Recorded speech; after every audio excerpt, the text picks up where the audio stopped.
in 3, 2, and 1.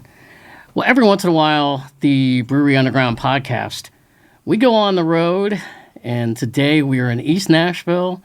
Scott Turon, this is a really, really, really big deal today, what we're doing, all right? Something unique, something we haven't done before. Yep. We mostly do these on Teams. We've done remotes where we've gone to breweries. We have. We are actually in a professional studio. A professional studio. Yes. Hey, thanks for Tyler having us over here. Or Taylor. Thanks for Taylor having us over here, Thank you, Tyler. That's T&T. right. And the guy on the mic. And we've you're got a hearing, guest. Yeah, the guy on the we're mic not here you're just by hearing. ourselves. We have singer-songwriter Tyler Boone, who you also know as, he's got Boone's Bourbon. You're like Mr. Entrepreneur. You do everything. You're like a Renaissance man, aren't you? I'm just trying to pay off my student loans, dude. Couldn't get a job, so. Well, it is indeed a pleasure. I know Scott has met you a couple of times, and this is my first chance of meeting you today, but we're really excited to get you on.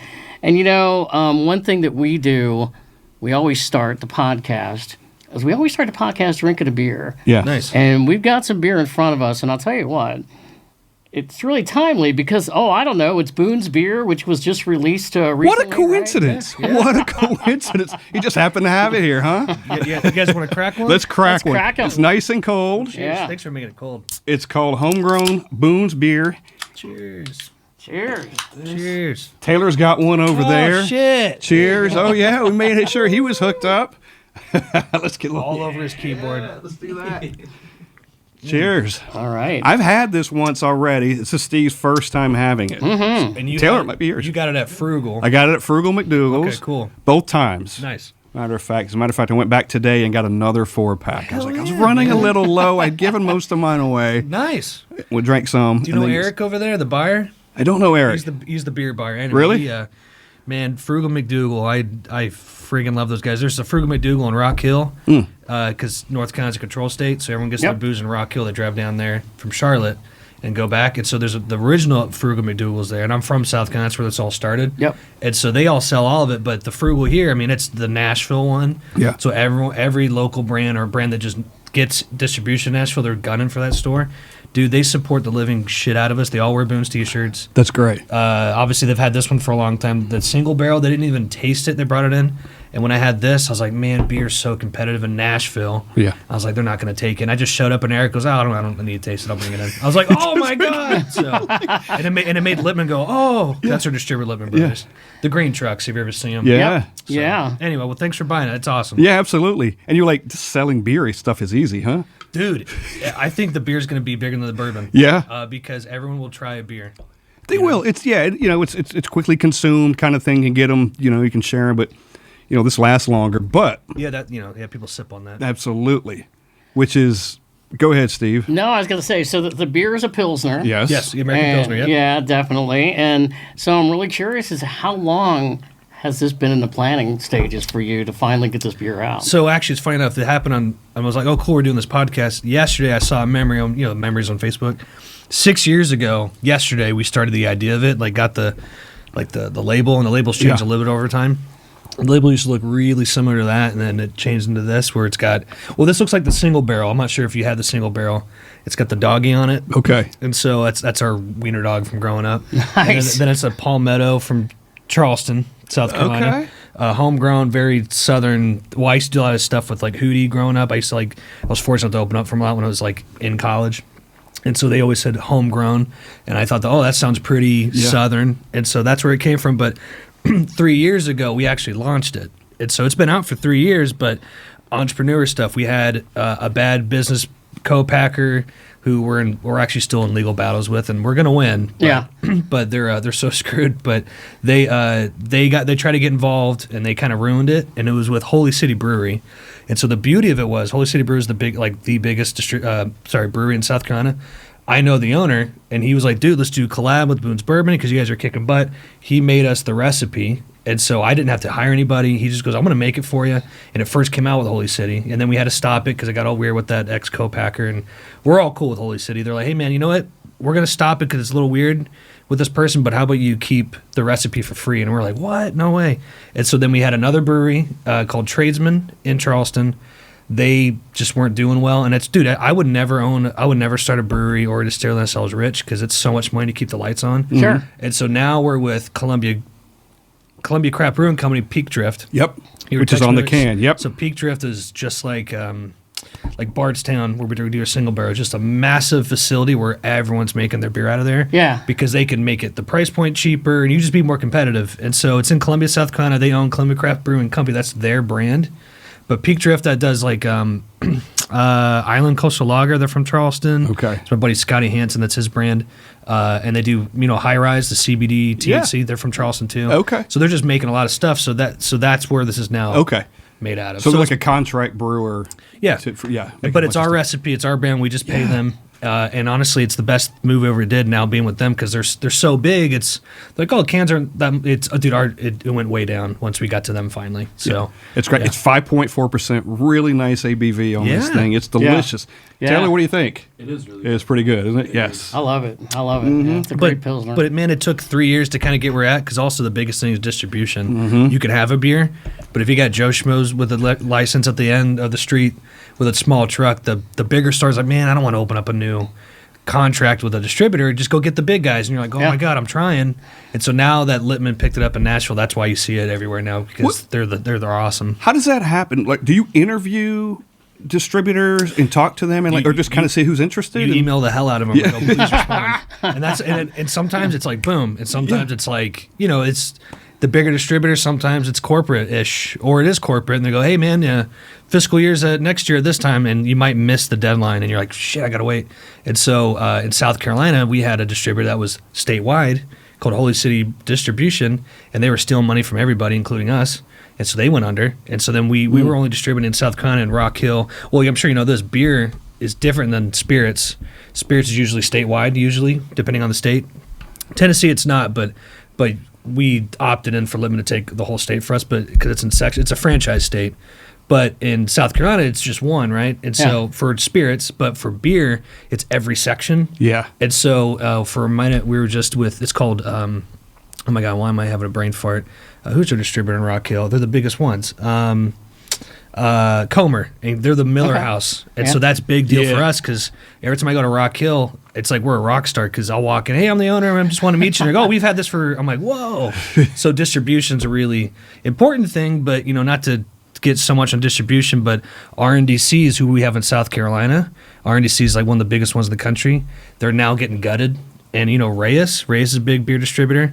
They just ended California. They took Brown Foreman from them. They took Tito's from them, which is Jack Daniels and all this stuff. And so huge. R&DC is now leaving California. They just announced yesterday, September 1st. So there's just a cutthroat game. Distribution, you could be killing it, and the next thing you know, they might lose their biggest contract, and then you were a part of that, and they go, hey, we're out of business. See you later. It's a wild thing. And it's a 3-tier system, so the money goes 3 times. And so sometimes the brand always gets screwed, because the money's still coming to you, and maybe all of a sudden, maybe the account didn't pay for it, the beer store, and then you don't get your money. Sure. It's wild. So Well, saw you posted pictures on Instagram of your beer at, he said, got it, Frugal McDougal's. I'm assuming you went in there, you probably looked around like, how much exciting was that for you, being in Nashville, and you walk in there and like, I see my beer. I went 3 It's in times. Nashville. I was like, I kept walking there. I'm like, shit, it's not here yet. And so it took the 3rd time. I was like, yes, it's finally here. Yeah. But I was getting sad. It's kind of like hitting that little section right there. It's.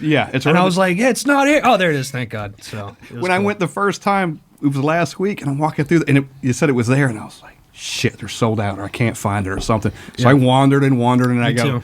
and hence the little video I made. I don't know if you saw. I was there it is. he's got like, I think like 4 cases always at one time. Yes. But I mean, I want to get the kegs in there. Kegs are cool. And you were talking about a really cool tap house or something. Yeah, so Deep South Growler, they have 2 locations, one in Murfreesboro and one in Lenox Village. They're local to me. Like, I can walk to their place, that's cool. And they do kegs. So I mentioned it to them.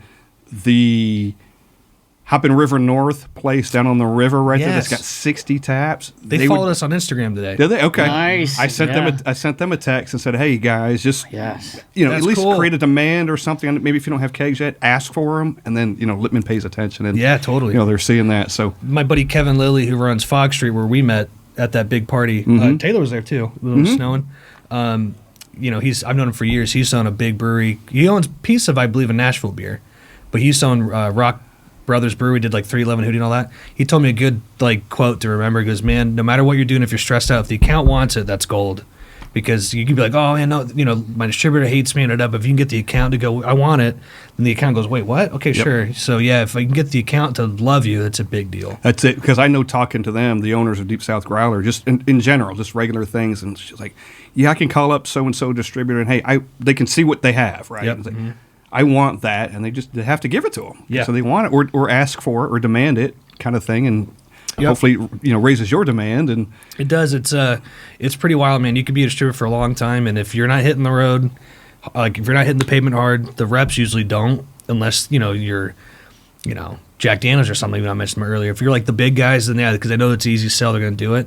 You could sit in a distributor for like a year and be like, oh my god, we didn't grow at all. Yeah. Me and my dad used to think that. We're like, oh, we got a distributor, it's over with. Sure. And a lot of brands think that, and you're like, no, you have to do it every day. Yeah. And then eventually, you start getting fans-ish, and then all of a sudden you can't knock it. You know what I mean? Yeah. And so when we came out even with this, we had people were hating us online, and then all of a sudden we're like, well, we're selling a ton of it, and then people are like, no, it's good stuff. So I think the last ingredient is time sometimes. You just got to let it naturally. Sure. You got to work your ass off, but you got to naturally like let people go, no, I like it. Yeah. And then that's cool. and like you said, you can't let it sit, though, either at that distributor. You've got to be out there in front of it. A beer expiration date. Yeah, that's what This you're right. does not. You're So- right. so you gotta- That's a good So you point. got to sell this fast. That's right. You want it fresh. Yeah, totally. Because people will look at what I've learned and go, oh, it's fresh, man. They'll look at the data, go, oh, that sucks. Yeah. Because what if it's been sitting there forever? And they'll go, oh, this is gross. No one bought it. Yeah. You know what I mean? So And if somebody gets a beer that's old, and we've had these conversations. Oh, yeah. And they're like, oh, this beer sucks. it's got a whole bunch of yeast in it or something. Yeah. Yeah, like, Tyler, you make a bad beer. It's Falls not that, flat, man. It's the yeah. name. It's been This sitting on the dude shelf for a year. sucks. Oh my gosh. How dare you make beer? Yeah. You should leave town, dude. You're not allowed in Nashville. Yeah, you're not allowed in Nashville. Can art is such an important aspect of any brand. I mean, we've talked to so many brewery owners, whether in this area or whatever, that have talked how meticulous they got to be Sure. in trying to figure out, like, the can art. Yeah. How many people were involved just in trying to figure out this can art for your beer? 2 people. So, and I'll tell you a funny story about the back of that. So, my friend Shannon Duke made all the Boone's bourbon stuff, and this has always been what we did. We had like one tweak once. We've changed the back a lot on the bourbon. And now you can actually see it. It's got a guitar pick there. It says BB. It's cool. It's got all the awards on it, and it's got a cool QR code. Whatever. This is fun. This has been changed a little bit now, but the beer. Pretty much, it's always been this. We do have a Tennessee Star one. Eventually, I'm going to do once we can kind of get more accounts. I'm going to tell them, hey, I don't want to send out a whole bunch of Tennessee beer and it's sitting in South Carolina. But then one day I'm going to take this out. It's already designed. We'll have like the ball with the 3 stars in it. Yeah. Mm-hmm. So eventually we're going to change that. But this right here is a funny story. So my friend Paul Kelmus, Shannon Duke started the beer, and then my friend Paul Kelmus finished it. He wanted, and Charleston's just kind of a hipster town. Like, indie rock, whatever. And so he thought it'd be cool to put a picture of me as a kid. I have a twin brother. I sent the wrong picture in. So that's my twin brother. So did I ever tell you that? Yeah. So That's great. Does he know it? Yes. And if he ever pisses me off, I'm like, dude, you're on a beer can. Yeah. So that's called your cola. Not like Coca-Cola. It's called your cola. It's like your light. It's what's the term saying? It's like your compliance, to make sure you're not copying anybody. And then it's compliant because people are drinking it, so you have to have all the correct information on it, like the ABV and, please drink responsibly and all that kind of crap. But it's also, you submit it, it takes forever to get through sometimes, depending who you're working with, right? And so if I wanted to ever change that, I'd have to stop production. It would take a year, so forever he'll just live on it because I'm not going to change that. And then that's a good story. You know what I mean? Yeah, love it. That is great. That's a good trivia question too, I think. Yeah. So we're down the road. My parents, I remember I was like, the beer's here like 3 years ago because I was like, I've been working my ass off to get it. I brought it to my parents. I go, look, I did it, and they just didn't say anything. And they go, we got it, Tom. I was like, I already know, I already saw, So But they knew immediately. yeah, they knew. That's a picture we have hanging in the house. So That's fantastic. yeah. You've mentioned your dad a couple times. Yeah. You're in business with him. Yep. For both the bourbon and the beer, right? Yeah. And maybe some of the other things. Talk about that, and talk about how great it's got to be able to be working with your dad. And It is great. I was on the phone right when I pulled up. Okay. And so it is great. I started it, and then, but I was a poor musician. And so this is 2015, 16, 17. I was like, I'm trying to start this bourbon. And the bourbon's a story too. I started that. That's like I had like a big music deal and I didn't take it, and it kind of led to this. But I didn't really have the full amount of money to start it. But even though I already spent like a whole bunch of money trying to figure it out, my dad's like, "Hey man, like I'll match your money. We'll do it." And the first run was only for this was 226 cases. Okay. 6-packs. So we did that. It was only like 10 grand. But I was like, Dad, I can't fully do it. And he goes, I'll put it in there. And so we went 50-50. And so it was a rough start in the beginning because my dad was like chief of ICE, Border Patrol, very like, kind of militaristic, and like, you can't talk to me like that. I'm like, no, Dad, I'm just saying click reply on your emails, man. Like that's all. Like I'm not mad at you. And so it took a long time to get that dynamic. Yeah. And then we raised some money on Start Engine, where it's like Kickstarter.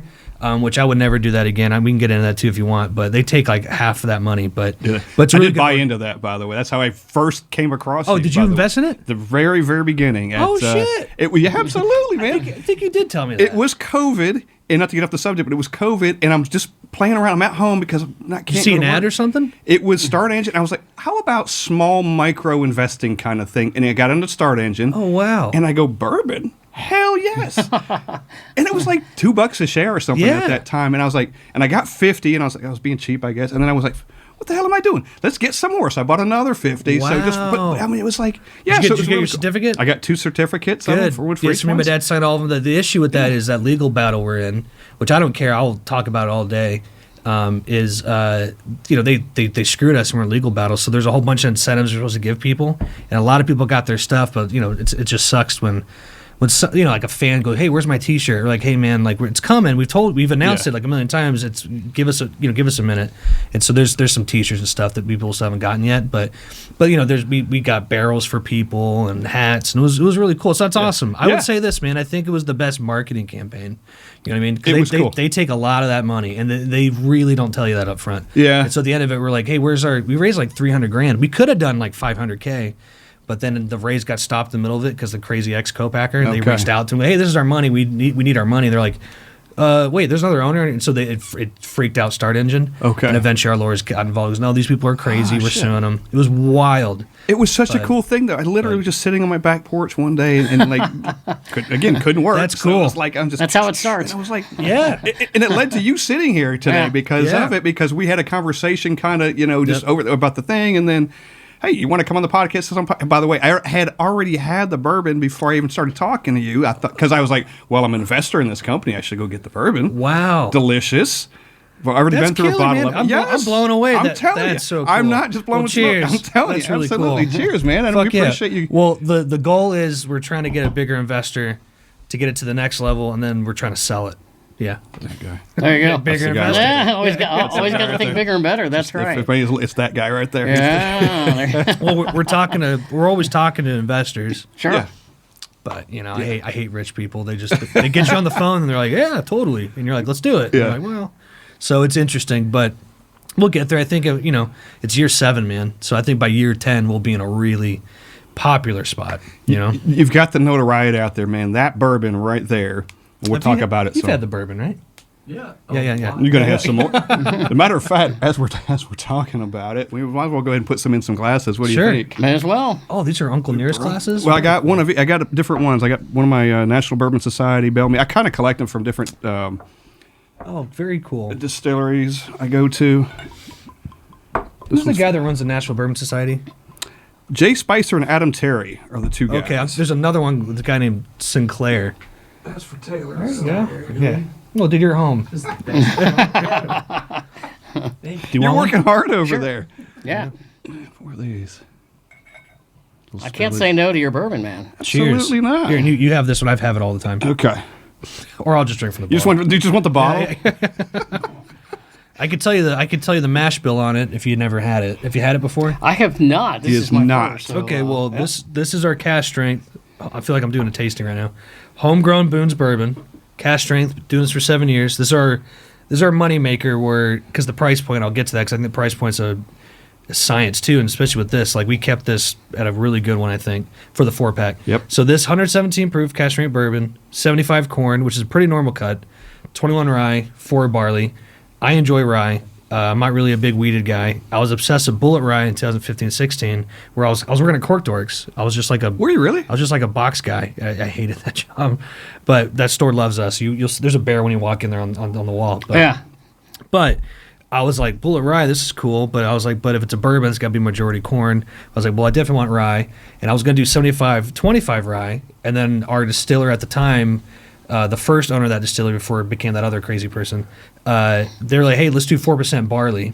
And so that's where the cut ended on. So you're going to get sweet on the front. Definitely the proof. You're going to hit the proof on the front. Yep, but it's good. But on the back end, it's not going to taste it because we do secondary finish it. 21 rye, a little spice, barley, little vanilla nutty tone at the end of it. But cheers. You're not going to really take Oh, no. take it from the Cheers. bottle. Definitely a rye guy, man. I love rye. I I think love rye. it's the best in cocktails. Yep. Yeah, it's. I love playing around that anywhere from 110 to 120 proof, depending on the whiskey, because some Sure. drink hotter than others and Yeah. some don't. Man, Yeah. that is really nice. I'm not kidding. That is. So the secondary aging process, I already told you about it? So the secondary aging process, it was called the Terra Pure process. It's a proprietary process, been around for like 30 years. It's no longer around because they went out of business, but it was from Charleston, and Bardstown used to own a piece of it at one point, and they offloaded it, and then they went out of business because they were making all the Total Wine, because Total Wine owns all their brands. I don't know if you knew that. Like, over 50% of their brands is Total Wine. did bring another Thank you so glass. much. And so the guy that owned it goes, I'm done doing Total Wine. 6 months later, he went bankrupt. Wow. Which was really not smart, right? And so, but that process is still around. They just can't call it the Terra Pure process anymore because it's, someone owns the patent to it. But people replicate it all the time. There's a guy in Start Engine that does his own in Ohio. He does like a pressure cook one, and then Blanton's does like a steam version. Yeah. And so what it is you take the juice in a big vat, the staves of the barrel, and with ultrasonic waves, hot and cold, it comes Oh, out yeah. tasting older. But you can't change the age statement. But it also keeps it consistent. So most brands out there that are huge and if you go to Arizona today, we're gonna see High West and Bullet and Whistle Pig. You're gonna see all the normal ones, right? Sure. They're all using it, but they don't want to tell you that because the old guy from Tennessee's head will explode from 40. I've been drinking 40 years technology, Right. and so but we're super transparent about it because you'll get destroyed on YouTube for sure. But that's what it is. So that's why this doesn't taste like 117. And so the reason we got all these awards, and last part of the spiel, just because you never had it before, it won Top Secret World Forbes, Platinum LA, Double Gold New York 2 times, and Double Gold San Fran. We beat Blanton's. Yep, I got that written down. Hell here. yeah. Yes. And so we think so. Some guy at the San Francisco one, which that's the biggest one, goes, I think you guys are winning so much because you have characteristics both of a young and an old in the bottle. Sure. So it's just I would say funky, but some guy goes, oh, say unique. That's a better word to say. And so we think that's why it's so unique, But the price point, it's always under $40. It Yeah, is. yeah. Frugal had it for $36.99. Yeah. Killer. Man. It's a killer price point. People go and buy bourbon sometimes, and you think price dictates how good something is. That is not the case a lot of times. Sometimes you pay for the brand name, and sometimes, man, there's a lot of killer shit out there at that price point. Sure. Yeah. And all you gotta do is find it. Yeah. Yeah. Look, I'd rather spend $40 on something I'm not sure about Exactly. than $100 on something I'm not sure about just because it's $100. 100%. Yeah, I think some brands think if it is more on the retail, that the customer is not that smart and they think it's going to be better. Mm-hmm. And the customer's like, no, dude. But if you see it online a lot and you go, oh shit, it's under 40. If that was 50, you might not grab it. Right. But if it's under 40, you're like, screw it, I'll take a stab. Everything at is it. about marketing, isn't it? Yeah, it is. It really is. I will say, and what you described is completely accurate. It is And delicious. My biggest takeaway is, after drinking it, I'm like, you know what? You want more. Yeah. I mean, no, seriously. It's Luckily, like, we have a whole bottle. Yeah, well, yeah, I don't know if I'll be drinking it all tonight. I don't know. Taylor's been dipping into it a little bit. He might want a little more. Hey, wait, but then you got a beer too. Yes, I know, right. yeah, we gotta exactly. chase So it. it's a Boilermaker. That's what we tried to make this, comparison to it. You know Right, what I mean? right. Cool. Like that's when we told Holy City, we like, what do you want? I'm like, well, we want a light beer. I don't want like a stout. I think you'll have one of those and you're done. Yeah. But if you get this, you might have 4. Yeah. Right. But you try to replicate it. Is what they Sure. try to do. Yep. So And we're going to jump around a lot of questions tonight, Sure. but let's go back to your bourbon, because you mentioned about the number of awards that you've won. Some on your website. Is there one particular one that stands out that you are most proud of all the awards that you won? 2 of them. Yeah. So Top 6 World in Forbes, we won the Double Gold New York. I remember I was laying in bed. It was COVID. I was in Hollywood because I was like, I'm in Hollywood. I'm here. I'm a musician. And it was like a terrible time. I was like dude, I was right in front of the Scientology castle. Like the dude from the 70s show, you saw him like crying all the time because he was going to jail. Like it was a weird place. And so, and I can get into that too because I was living right there. Like all the actors lived there. And then I was like, wow, this is exciting. And then COVID happened. I'm like, man, this sucks. I'm just stuck in my apartment. It's really gross outside. And then I was just like laying in bed, like, man, I don't know what to do. Like I moved here for the bourbon, and then I would just Google Boone's Bourbon all the time, and I would put California next to it, see if like a store picked it up or something. And I just Googled Boone's Bourbon, and all of a sudden Forbes popped up and go top 6 ranking bourbons according to the Double Gold New York International Spirits Competition. And I was like, what the? And all of a sudden, dude, all these distributors who didn't want to pick us up, they picked us up like the next day. I was going to ask that. I mean, what does that do? I mean, well, it's so silly. Yeah. It's the same juice, but as soon as you get that award, we'll pick you up. Yes. Yeah, we'll pick you up. Mm-hmm. And so now it's pretty much all over the country. Well, and so the next one was the Double Gold San Francisco, which I was dying to win. And Double Gold is best of show. So that means like that's the top one. And so when we got Double Gold San Francisco, we beat Blanton's. And even like some of our distributors who weren't not even that behind it, but they picked us up, they were like, oh shit, like you guys are actually kicking butt. We're like, well, it's the same juice as before. Sure. But the cool thing was Canada called us that day. And they go, hey, we want to pick you up. Now, the deal never happened because it's rough. If you go up there for tobacco or any spirit, sure, this is $40 here, and it's like $90 up there. Wow. I don't know how people get drunk up there. You know what I mean? Like, isn't that crazy? Yeah. And so we didn't do the deal because we were going to have to pay to be in Canada. Yeah. I was like, well, I'm not doing it. You know what I mean? I was like, you guys pick up everything else. I'm sure they don't pay to be up there. And then the same company that wanted, like, it's called the LCBO, the same agency that wanted to pick us up through that, then they picked up Nashville Barrel. And I'm like, I know they're not paying for it. Right. You know what I mean? Yep. So maybe we were just small and maybe they thought that we didn't know anything. But those are the two favorite ones, is the Tops in the World with the Double Gold and then the Double Gold San Fran. Do you feel more pressure now as to how do we top ourselves, or do you just go steady as she goes, keep on going? Second one. First, I was like, we were trying to prove ourselves. Like, dude, when we first came out, this YouTube channel called Rock Gut Whiskey, like, posted it. They live in Milwaukee, and they posted, oh, this thing's terrible. But my friends, I remember I posted on Facebook, look at these guys like making fun of us. And all my friends, like all my buddies were like making YouTube comments like, screw you guys. Like it was all this drama. Of course. And then it was just like, man, that sucks. Where people it's like father-son brand. We're just trying to do our thing. Yeah. But I think when people see a bourbon, they think like, big distillery, all this money. And so in the beginning it was rough, but now with all the awards and stuff, we're kind of just got our blinders on and people know it tastes good. And now we got the single barrel. And, now we got this, and it's kind of funny. People that never wanted to try this, but try this, now they're going to go buy this. Yeah. Oh, it's cool. So yeah.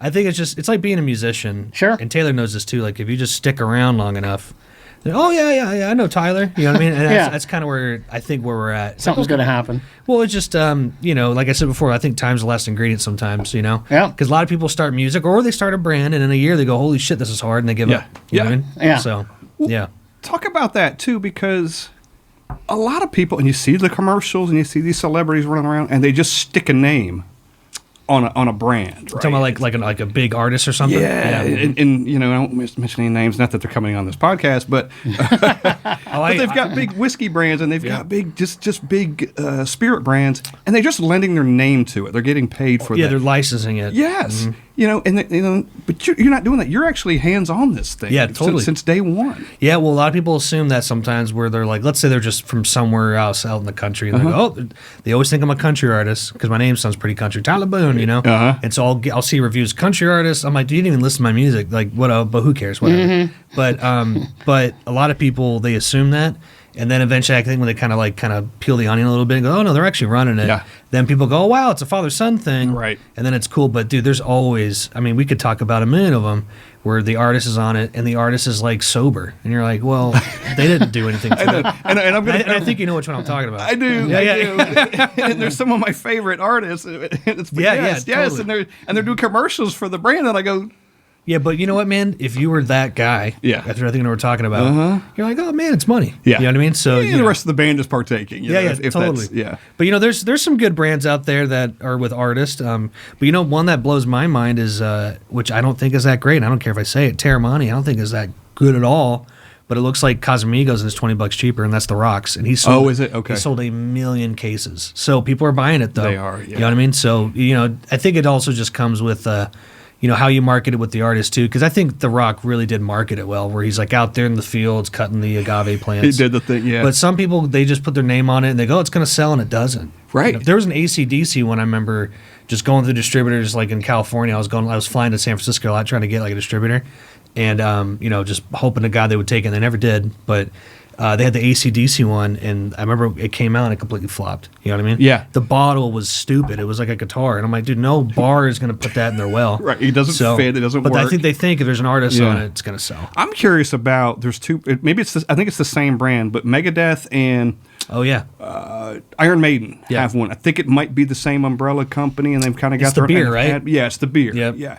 I know I've seen them marketing, like their pictures are on the commercials and things, but I don't know how much involved they are. Yeah, they're probably just getting licensed. Yeah. So when I used to run the Shinedown studio, the band Shinedown? Yeah. I used to help run their place for like 8 years out of Charleston. They've done a lot of my music too.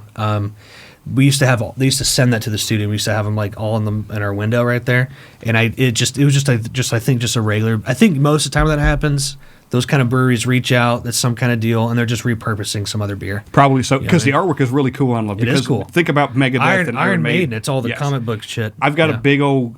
Somebody gave it to me, like a canister where a big old bottle of their beer came in.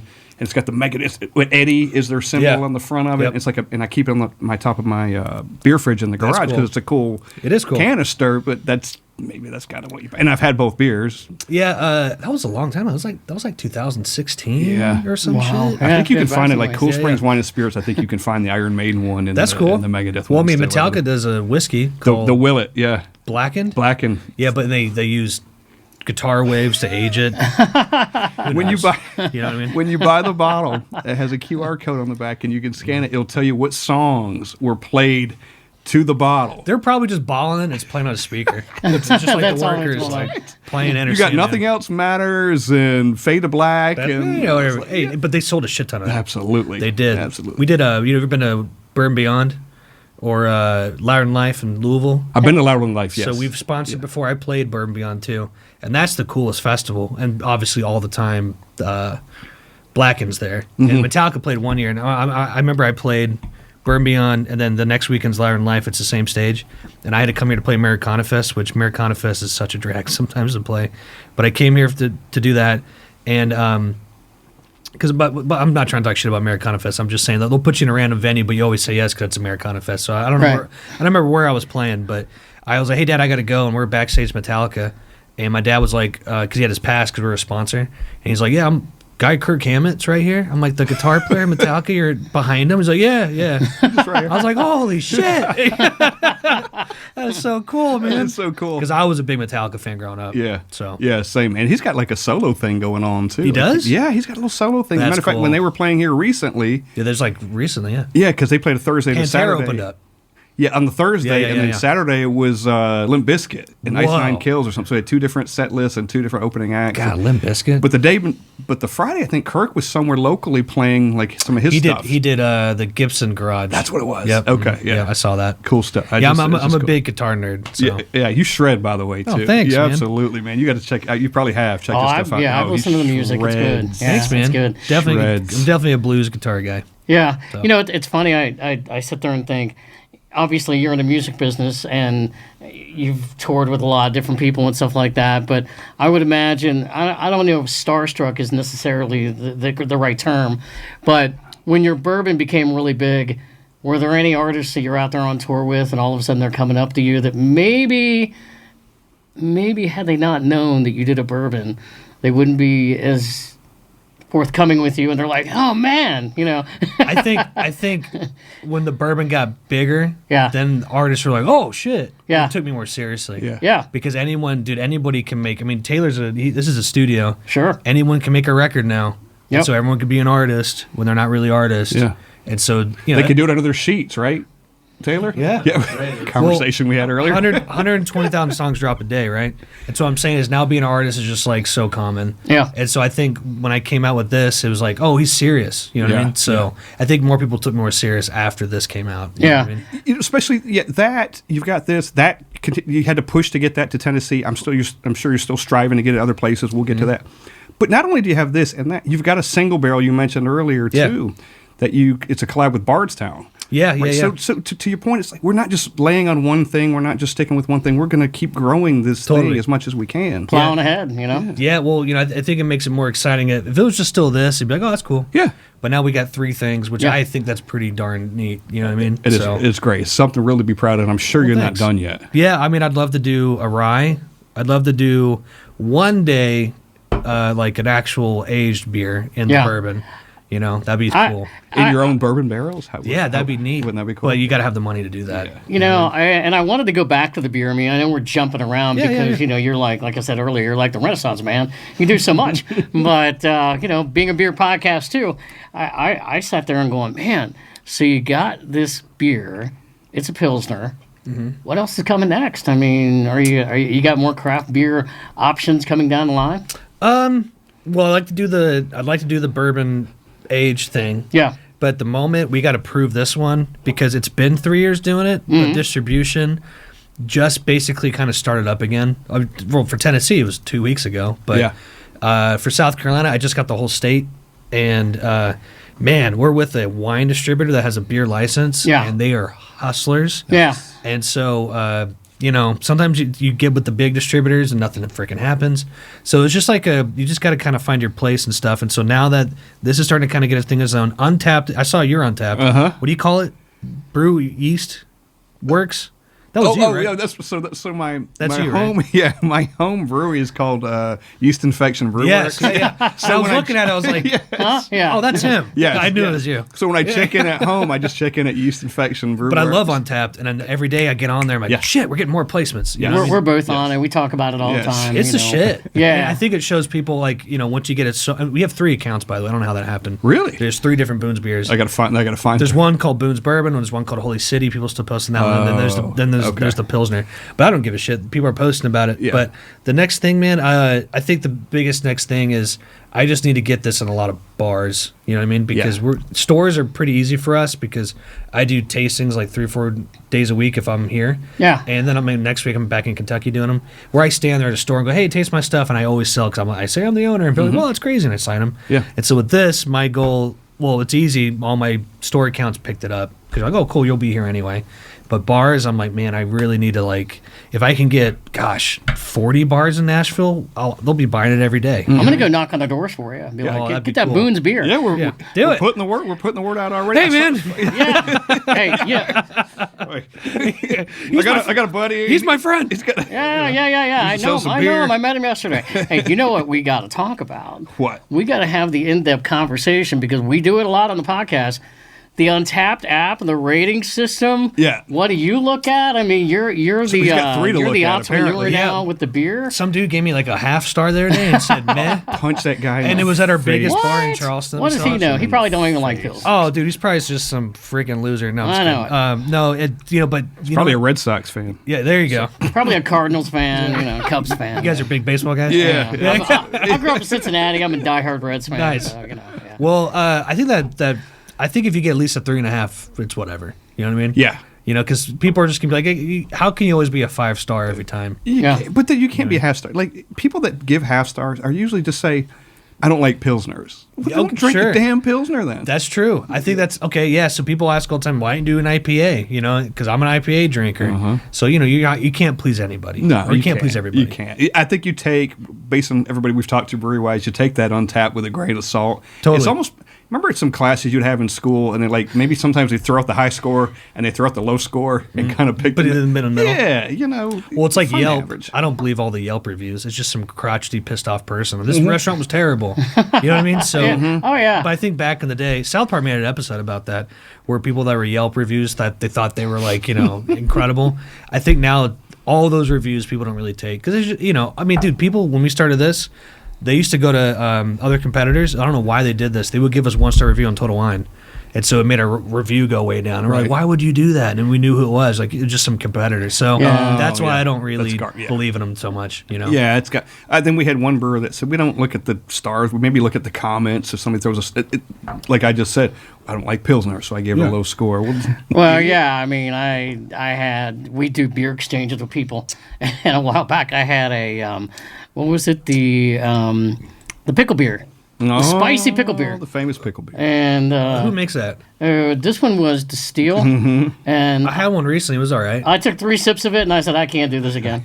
But you know what, though? I didn't even rate it. I'm not going to rate stuff like that. If I don't like it, you know, just someone else might love it. Somebody else might love it. And so we've kind of laughed. We've had so many discussions with so many other people over time, and I've gotten to the point where I'm like, I won't rate anything below a 3.50 on Untappd. Yeah. If it's anything below that, I just say, you know what? Nope, I'm not going to rate it out of due respect. Totally. I mean, if you're a small business guy, that might be something huge for you. So why would you mess somebody up? Yeah. Like it doesn't hurt you. You know what I mean? So why? You know what I mean? So just be cool. Be like, yeah, it's okay. Yeah, could be. I hope.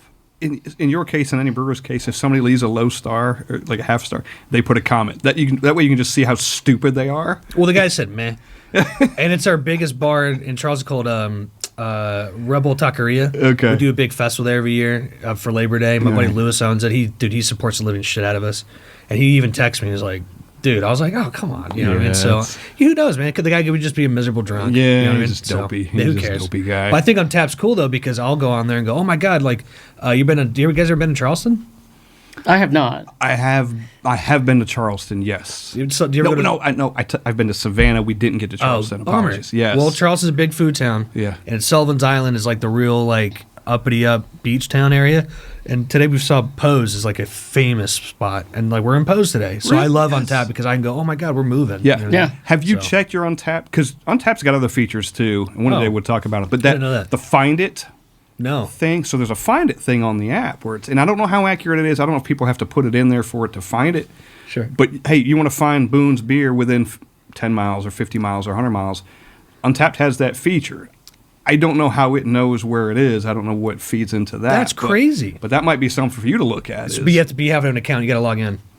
No, I can look if I'm looking for this beer right now as a just a consumer of Untappd. I can be like, hey, is Boone's Bourbon around? No freaking way. Yes. While you're doing that, I'm going to pour another bourbon. Yeah. Which has been taking up, and while you're doing that, which has been taking up more of your time over like the last couple of weeks, months. The bourbon, the beer. I mean, you're checking numbers. You're trying to figure it all out. The beer, because I had that show, the X and N. Yeah. And then it was like over 200 people, which I've never done that before. Yeah. In Nashville, like ticketed, like hard ticket. And so I was freaking out because I was trying to get Litman to pick it up, and I didn't want to be like annoying, but I was like, "Can you please pick it up?" You know? Yeah. And they picked it up the week of, and they got a truck here ASAP, and literally the day before it showed up, and I was like, "Oh." Yeah. So that's what was my main concern, and then now the next couple weeks are make sure all my liquor stores get it, and then I can kind of take a breath. And then my next thing is like, all right, cool.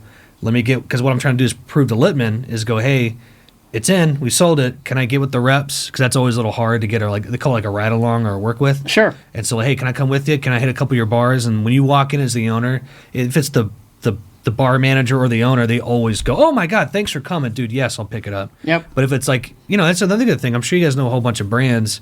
If it's like the rep of the brand, it does help. But like when the owner comes in, they always go, whoa, you came to my place? Like a town, you get it, and it freaking works. Right. It works. And I love work-alongs, and I beg for them all the time. Because then you got to build a relationship. And then the next thing I do, I'll come back like the next the next couple of days I'll come in once it's in, and I'll buy like dinner, and maybe I'll go to the bar and I'll buy everyone at the bar a beer. Hey, I'm the owner. Can I buy everyone? And I was like, fuck yeah. And then all of a sudden the bar loves that. Yeah. And you go, hey, he comes here, man. He supports it. So when you make your money, you got to spend it again though. Yeah. You know what I mean? But then you're hoping that you kind of get, I always say you want to dig deeper, not wide. Yeah. Because we went wide. This went 26 states when we came out with it because I didn't know what the hell I was doing. I was touring a lot. And so we got it in 26 states. I was playing shows all over. And then we realized we can't manage this shit. You know what I mean? You have to supply those states? Yeah. And then they want you to come back. You're like, I can't come back to Nevada. You know what I mean? And then we weren't getting paid from some distributors. Like, we took every deal, and some people were kind of shisty. It's, you learn a lot. Sure. And so now I'm like, hey, let's dig deep in Tennessee, Kentucky, South Carolina, California. I want to get back in Illinois. and I'm trying to get back into Florida. They say if you want to be rich in the booze business, no matter what, wine, beer, spirits, California, Illinois, Texas, Florida, because there's the most people in the stores there. Sure. And you can get, and so if, like Tom Segura has a vodka now. The guys from Sunny Philly have one called Four Walls Whiskey. If you look at their distribution, every brand when they start, they do California, Texas, Illinois, Florida, because they'll make a ton of money.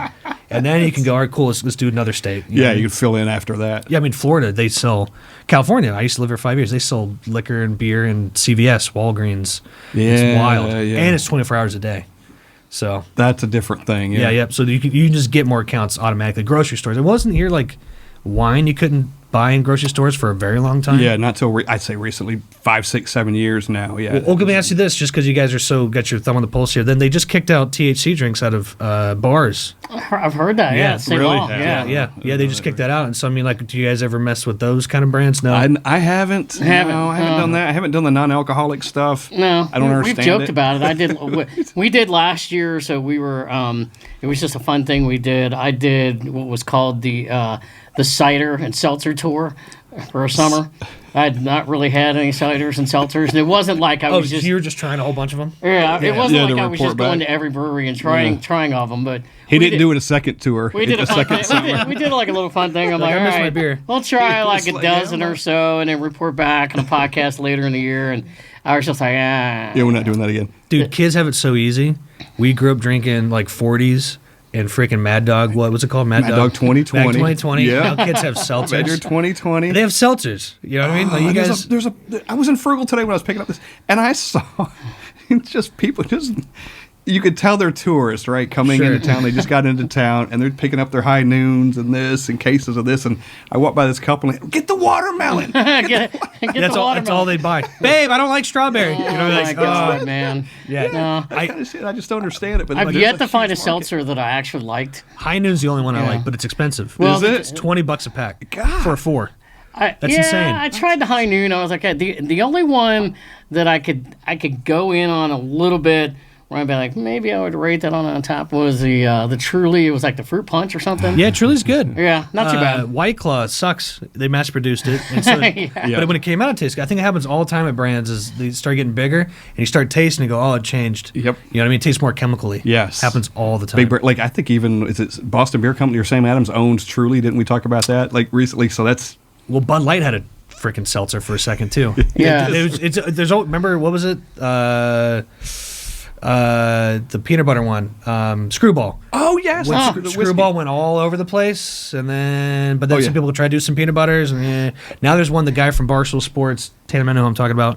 He's got long hair. He just quit. He was just on Theo Von the other day. He's got it. Caleb. Yeah, and he's got a tequila called Chickadee, and it's a tequila peanut butter. It's gross, dude. Is it? But I think people are just trying to. And he was on Theo Von, and I'll give him like, cap of the hat. Theo was like, "How's it going?" He goes, "It's the hardest thing I've ever done." I'm like, "Yeah, because a brand is tough, dude. Yeah. Especially tequila. I would not want to get in tequila. I think a part of it, and I was going to mention this earlier.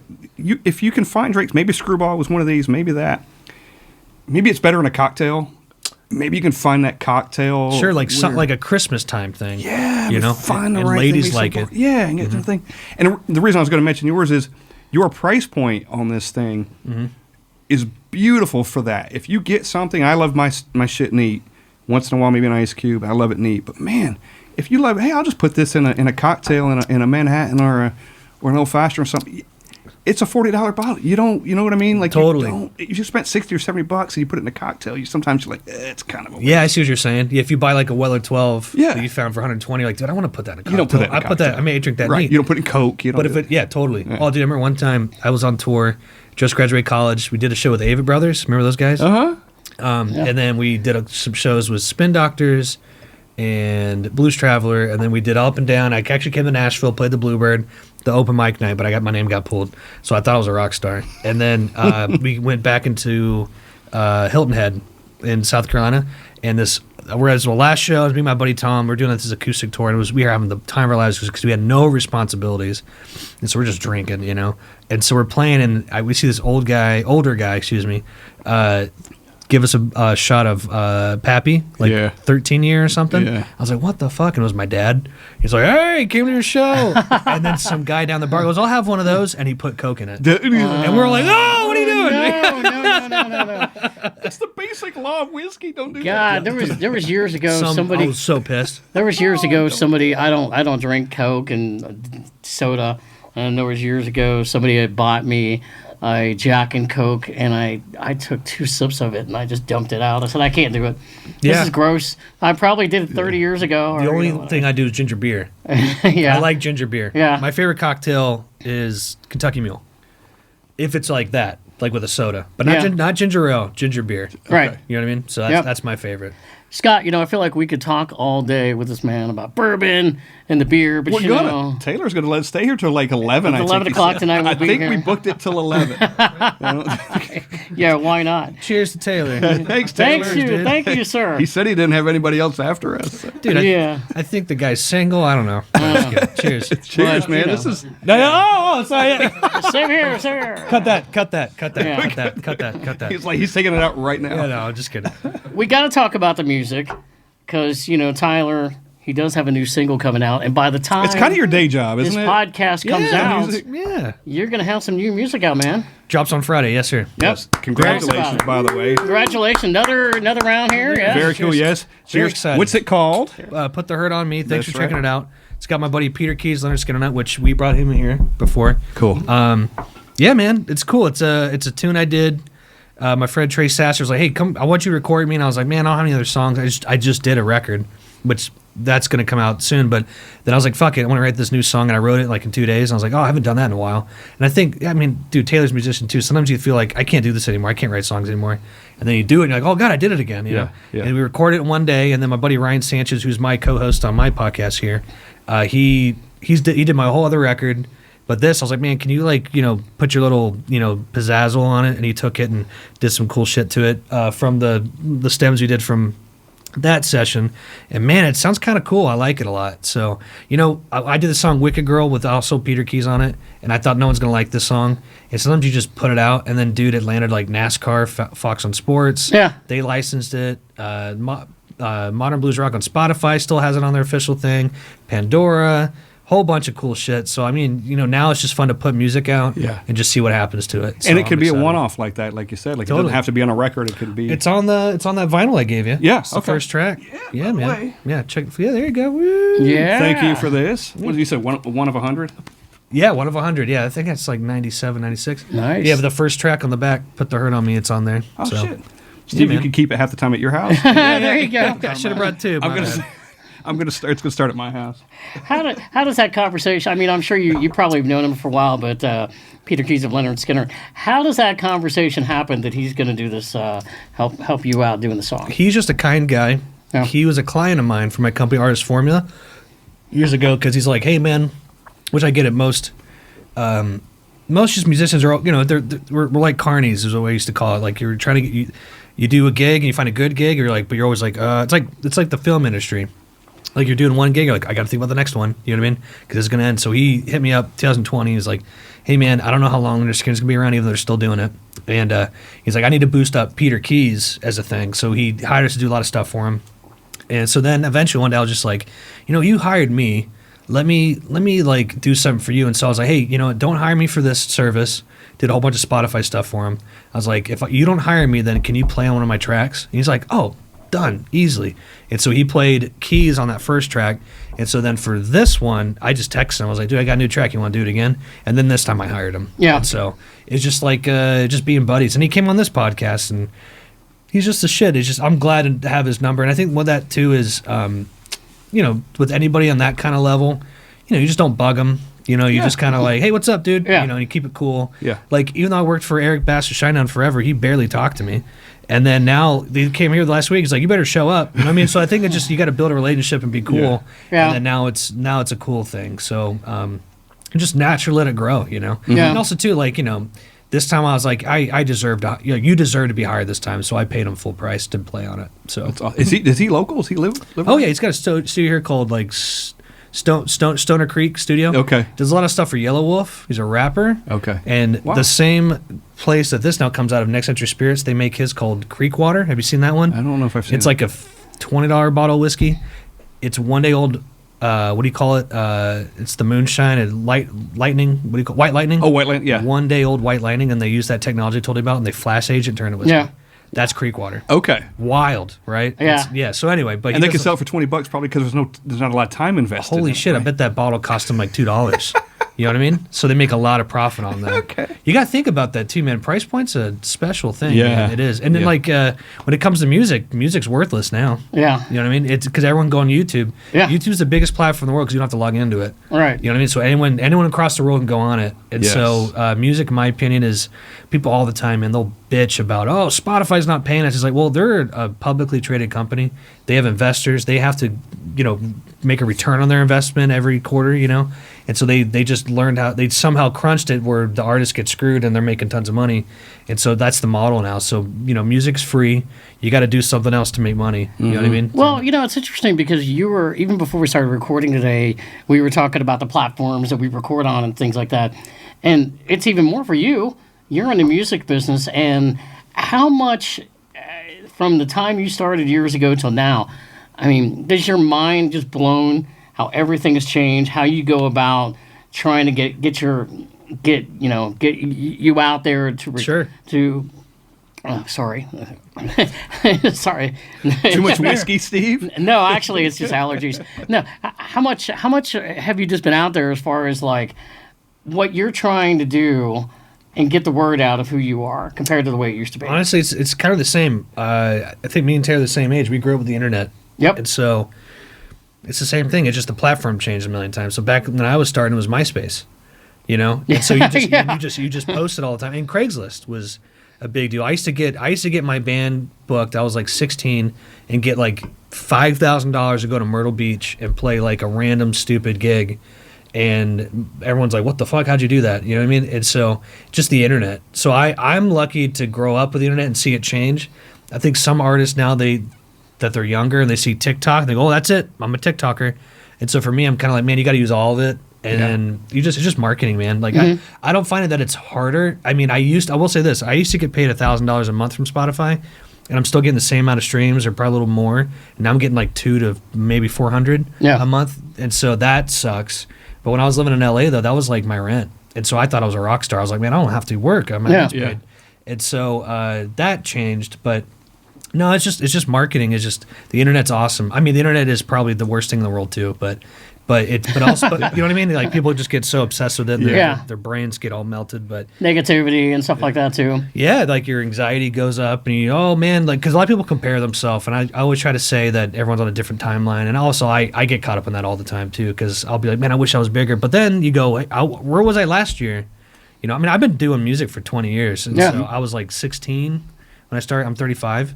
And so, you do compare yourself a lot because you'll see a band that you came up with and now they're on a national tour, but then usually bands break up. So I'm like, oh, screw it. I'm not a band. I'm a solo artist. I'm never going to stop. You know what I mean? So, you got to make sure that you also enjoy yourself because a lot of people they'll get like that Louis C.K. joke where he's like, I love this joke where he's like, you ever see that guy on the road and he's driving, he's got a garbage bag in his window and he's just like, dude, just kill yourself. I know it's terrible to say, but like I never want to be like this about music. I want to be like, oh, dude, you know what, man? How about like just take a nap or go for a run or exactly, or go to dinner and like it's all good. Because also at the end of the day, man, I think this too. No one gives a shit. You know what I mean? Like no one gives a shit. It's awesome we're hanging out, but like you guys got other things to do, and I don't have to be the biggest brand, or I don't have to be the most impressive, and you know what I mean? Like it's just no one gives a shit. Just enjoy yourself. Enjoy yourself, but. Like you said, you've got multiple channels, so you can kind of do some things that you want to do too at the same time, right? Sure. You're like, I can do some music, I can do this, I can do that. Makes every day different. Yes. Yeah. Yep. Mm-hmm. Where do you spend most of your time, or does it change daily based on all the products that you have and all the ventures that you're involved in? It's every day's different based off like projects, but I spend a lot of my time on my company artist formula. That's like I made that my day job, and I'm very lucky how successful it's gotten because like. Hopefully I'm about to buy my first house here coming up. You know what I mean?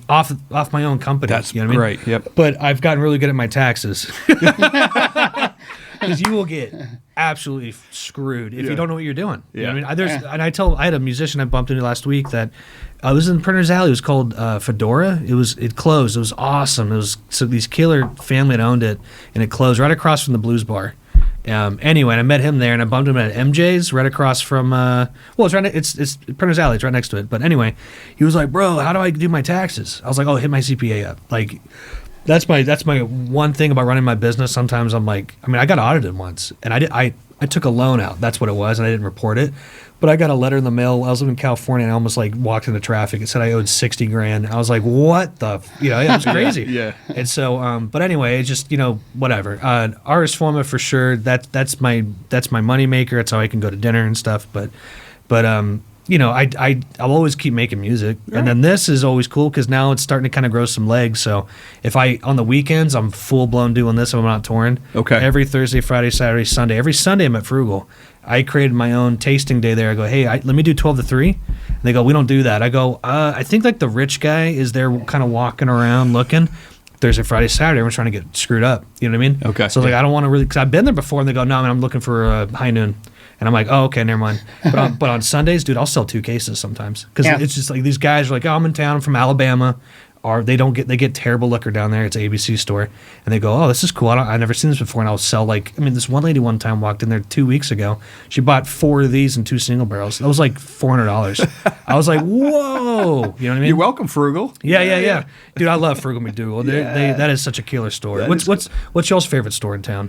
I like Frugal's is good. I go to Main Street Liquors a lot in East Nashville because it's really close, and I buy a lot. I can buy single beers. Cool. Over there. That's cool. And I'm gonna talk to Aaron too about getting yours because he's a really good craft beer guy. I've always wanted to be. I've never been in Main Street. It's really good. Mm-hmm. I don't know if they've got hopefully they'll put your stuff in there. They've got a good whiskey selection, but I go in there for the beer because they've got the latest craft beer and I can buy singles. So you can like mix match, make your own pack? Yep. Oh, that's cool. So you can walk through and you can pull from anything. If it's a 6-pack or 4-pack, you can pull from anything. That's cool. Yeah, I live in Rutherford County, so we don't have that there. And, come on, Rutherford County. But Main Street and then Frugal. But also, when I get out there, Cool Springs Wine and Spirits. They're a good one. Yeah, really I got to place. get back in there. Yeah. It's just there's just another store I need to get back into. Austin's the beer guy over there. So if Cool. you're looking for the beer guy, or it's Austin. We'll get back in there. Yeah. I've been back for a year and a half, and my thing was my main stores. Like, hey, I'm back. Like, I probably did like 30 tastings last year at Red Carpet. Yeah. In Gallatin, right? I think it's Gallatin. And so, like, I just was like giving a lot of love to stores. They're like, hey, I'm back, man. And so I think the Red Carpet just picked up the beer. Sinkers just picked up the beer. Yep. Bluegrass just picked up the beer. Colonial. Okay. That's a good store. I like Colonial a lot. They have like a really cool they always have really cool, interesting new picks over there. Okay. So, and then I love Old Hickory.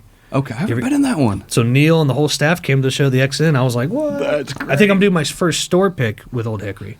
And it's going to be a Bardstown. It's going to be a different bottle. It's a whole different thing. That's going to be, those are so cool. I can't wait, dude. I have a store pick. I never thought we'd ever get there. And if that store is known even a little bit for their store picks and stuff. They are. They go. They had that Maker's Mark one with the 8 different staves. Did you try that one? I have not. It was tried all that. over the place. It's got 8 different staves in it, and they age it in a mountain. And so I bought theirs. But I thought, oh wow, you guys are so special. You have this one, and then I did a whole like work along in East Tennessee for like a week, and every store had it. And I was like, oh, this isn't just y'all, it's everybody. I was like, damn it. But it was really tasty. It was so funky. It was weird. It's like stuff. cherry wood and all that stuff. So anyway. It's cool. You talked about, you've been in the music now for 20 years. And I know on your website, it's there talk about you've toured with Sheryl Crow, Hootie and the Blowfish, Christopher Cross. I'm like, good Lord. I didn't know who that was when I got that gig. I bet not. And then I got banned. Boone Hall Plantation. Ever heard of that? It's like my last name. Yeah. It's in Charleston. We played it there. It was a wine festival, and I got banned for a year because my parents came on they gave us all trailers, and his whole band came, like Kiki Asbin, her dad was the Tin Man, she was the keyboardist, and then he had all these other famous musicians on there. They all partied in my like little trailer, and it was wine festival, so it was red stains everywhere.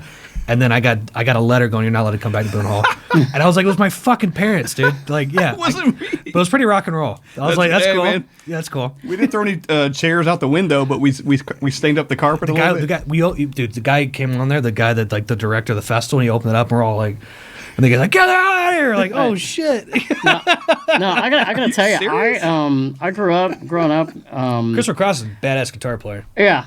They're a little more past my era, but Hootie and the Blowfish. Oh yeah. I was the biggest freaking Hootie and the Blowfish fan. I used to manage Driving and Crying. Well, I won't say I managed them. I used to help. I'm on the management team of Driving and Crying, and they cut straight to hell. And Yeah. Darius Rucker cut straight to hell a couple years ago. Yeah. Yeah, I mean, I've seen them so many times, and I always thought, God, what a great bar band. I don't know if that's the No, best. dude, okay, you know, Rear Cracked View Mirror, that first album, that like the first commercial success one, sold more records because it's the '90s. Everyone bought CDs back then, Right? But sold more records than any Beatles record because it was the most bar frat boy record. You know what I mean? Yeah. So they made millions of dollars. Yeah. Like gazillions, millions of dollars. Like they were the biggest frat boy band. I was at, I remember this, for work, it was in the mid-'90s, and I was covering an event called Farm Aid. And it was They did Farm Aid. Yeah. in Louisville. Yeah, yeah. And I'll never forget this. It was the first year, it was like 95, when they were a big deal, and Dave Matthews Band became a big deal. And I mean, there were so many people that were just like, oh my God, Hootie and the Blowfish, man. Yeah. Because they had, I remember Dan Marino like did a video with them and all that. I mean, Cool. Well, I used to do that stuff with Mark, the guitar player. yeah. And so he was an adjunct professor at the College of Charleston as well. And so I was just lucky. I was going to USC. I thought that's where he had to go because Hootie was huge in Columbia, right? Yeah. I was like, I got to go to USC if I'm trying to be a musician. Slowly figured out maybe this is not the place to be. Went back to Charleston because my loans messed up. And so I had to go back home. And I was working at a couple jobs. I was making a record with this guy, MJ Fick. And then I met Mark Bryan. He had a competition. He's like, hey, I'm trying to discover the next artist. I entered into it. He's like, you need to come down to my office. And so then we became buddies. And so there's a record that I completely deleted off the internet because I thought my singing sucked. I was really young.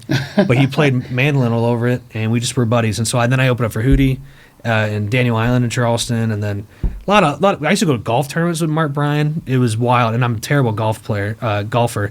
But you know the show Southern Charm. Do your wives watch that? She probably has. I wasn't around if she did. It's well, are you divorced? Yeah. I was like, wait a second, what over my head? You're absolutely right. Well, cheers. Yeah, I'm just kidding. Hey, you're picking up what I'm putting down. Yeah. I was like, wait, what? Anyway, we went on a golf tournament once with. I wouldn't mind a little more if you Yeah, sure. would. Please, we went on a golf tournament once with the guys from Southern Charm. I don't give it. This story's hilarious. Perfect, thank and you. So the guy that Ravenel, there's a Ravenel Bridge in Charleston. It's named after his family. The guy went to prison because he was sold cocaine out of the governor's office. Crazy shit. And so he was in our foursome group. And so I was like, Mark, this guy sucks. And he was on the show Southern Charm, where it's like, it's Bravo. It's like reality TV. It's garbage TV. My mom loves that shit. And so I was like, this guy sucks, man. And he's like, no. And Mark's a great guy. He's like, we got to be Christian. He's a great guy. And halfway through, the guy's like doing drugs and shit. And Mark's like, this guy's a fucking piece of shit. Fuck him. I was like, yeah, totally. So Mark's cool. He was a great mentor when I was really young. He gave me some really good advice. My buddy Box, rest in peace. He had the biggest DJ show in Charleston. I did this DJ show with with Box. And Mark surprised me. You knew I was coming on because I was to move here. I lived here 10 years ago, and then I left. Sure. In 2015, I moved here, and he came on there. He goes, Tyler, biggest piece of advice is stick to your own. You can be the cookie cutter guy and do the Broadway shit, or stick to your own guns, do your own thing. And I think you need to do the second one. I was like, man, I love you, dude. I still have that radio clip. I kept it. Yeah. That's awesome. So they've always been really nice, you know. And Darius has always been. I don't really know him too well, but he was always, cool. You see him a lot in this area, probably too, right? I mean, he's in this area a lot. I know I he think does. He just moved to England. Oh, did he move to Oh, England? wow. Okay. Something must have Because happened. he's part of the Grand Ole Opry or Yeah. something, right? Oh Isn't yeah, he just- he's one of the biggest country stars in the world. Yeah. Doc McGee used to manage him, and that was Kiss. And my best bud Sean, who co-founded Artist Forum with me, worked for McGee, and then he knocked off McGee a long time ago. He's like, man, you're not really marketing me as the Opry guy. You're marketing me as the Kiss guy. With the marketing of McGee, but McGee was Hootie for 20 years, and so then Darius kicked him off, went to Maverick, and then next thing you know, it was like country Darius Rucker, and like it was the biggest thing in the world. Yeah. Yeah. Because Darius Rucker had like albums way before that were all right. They're like kind of R&B, and they did that big country album in like 2012 or 14 or Yeah, something, yeah. and it was like whoa. blew up. Yeah. Yep. I think one of the biggest misnomers about Nashville is people that don't live here think it's just about country music. Sure. And you can really speak on that. It's not. I mean, there are so many artists that live here that aren't country music artists. Sure. Yeah. I've just always totally. found that to be very No, fascinating. 100%. It's but how much time we got left? I'll pay for the next hour. I don't care.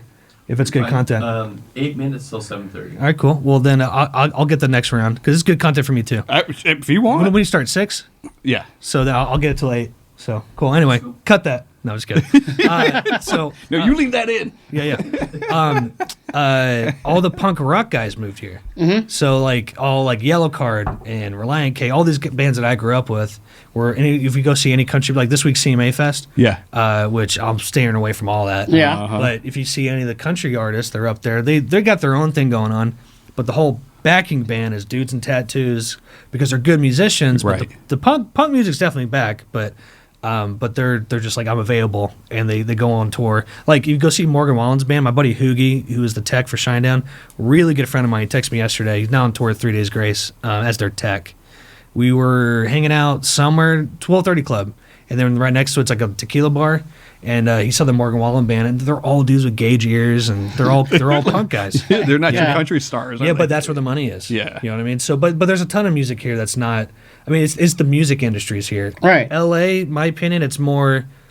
Here is like the studio songwriting. No, sorry, I said it wrong. It's more the songwriting town. Over there is like the incredible studios are over there. Yeah. This person I knew, I'll put it that way.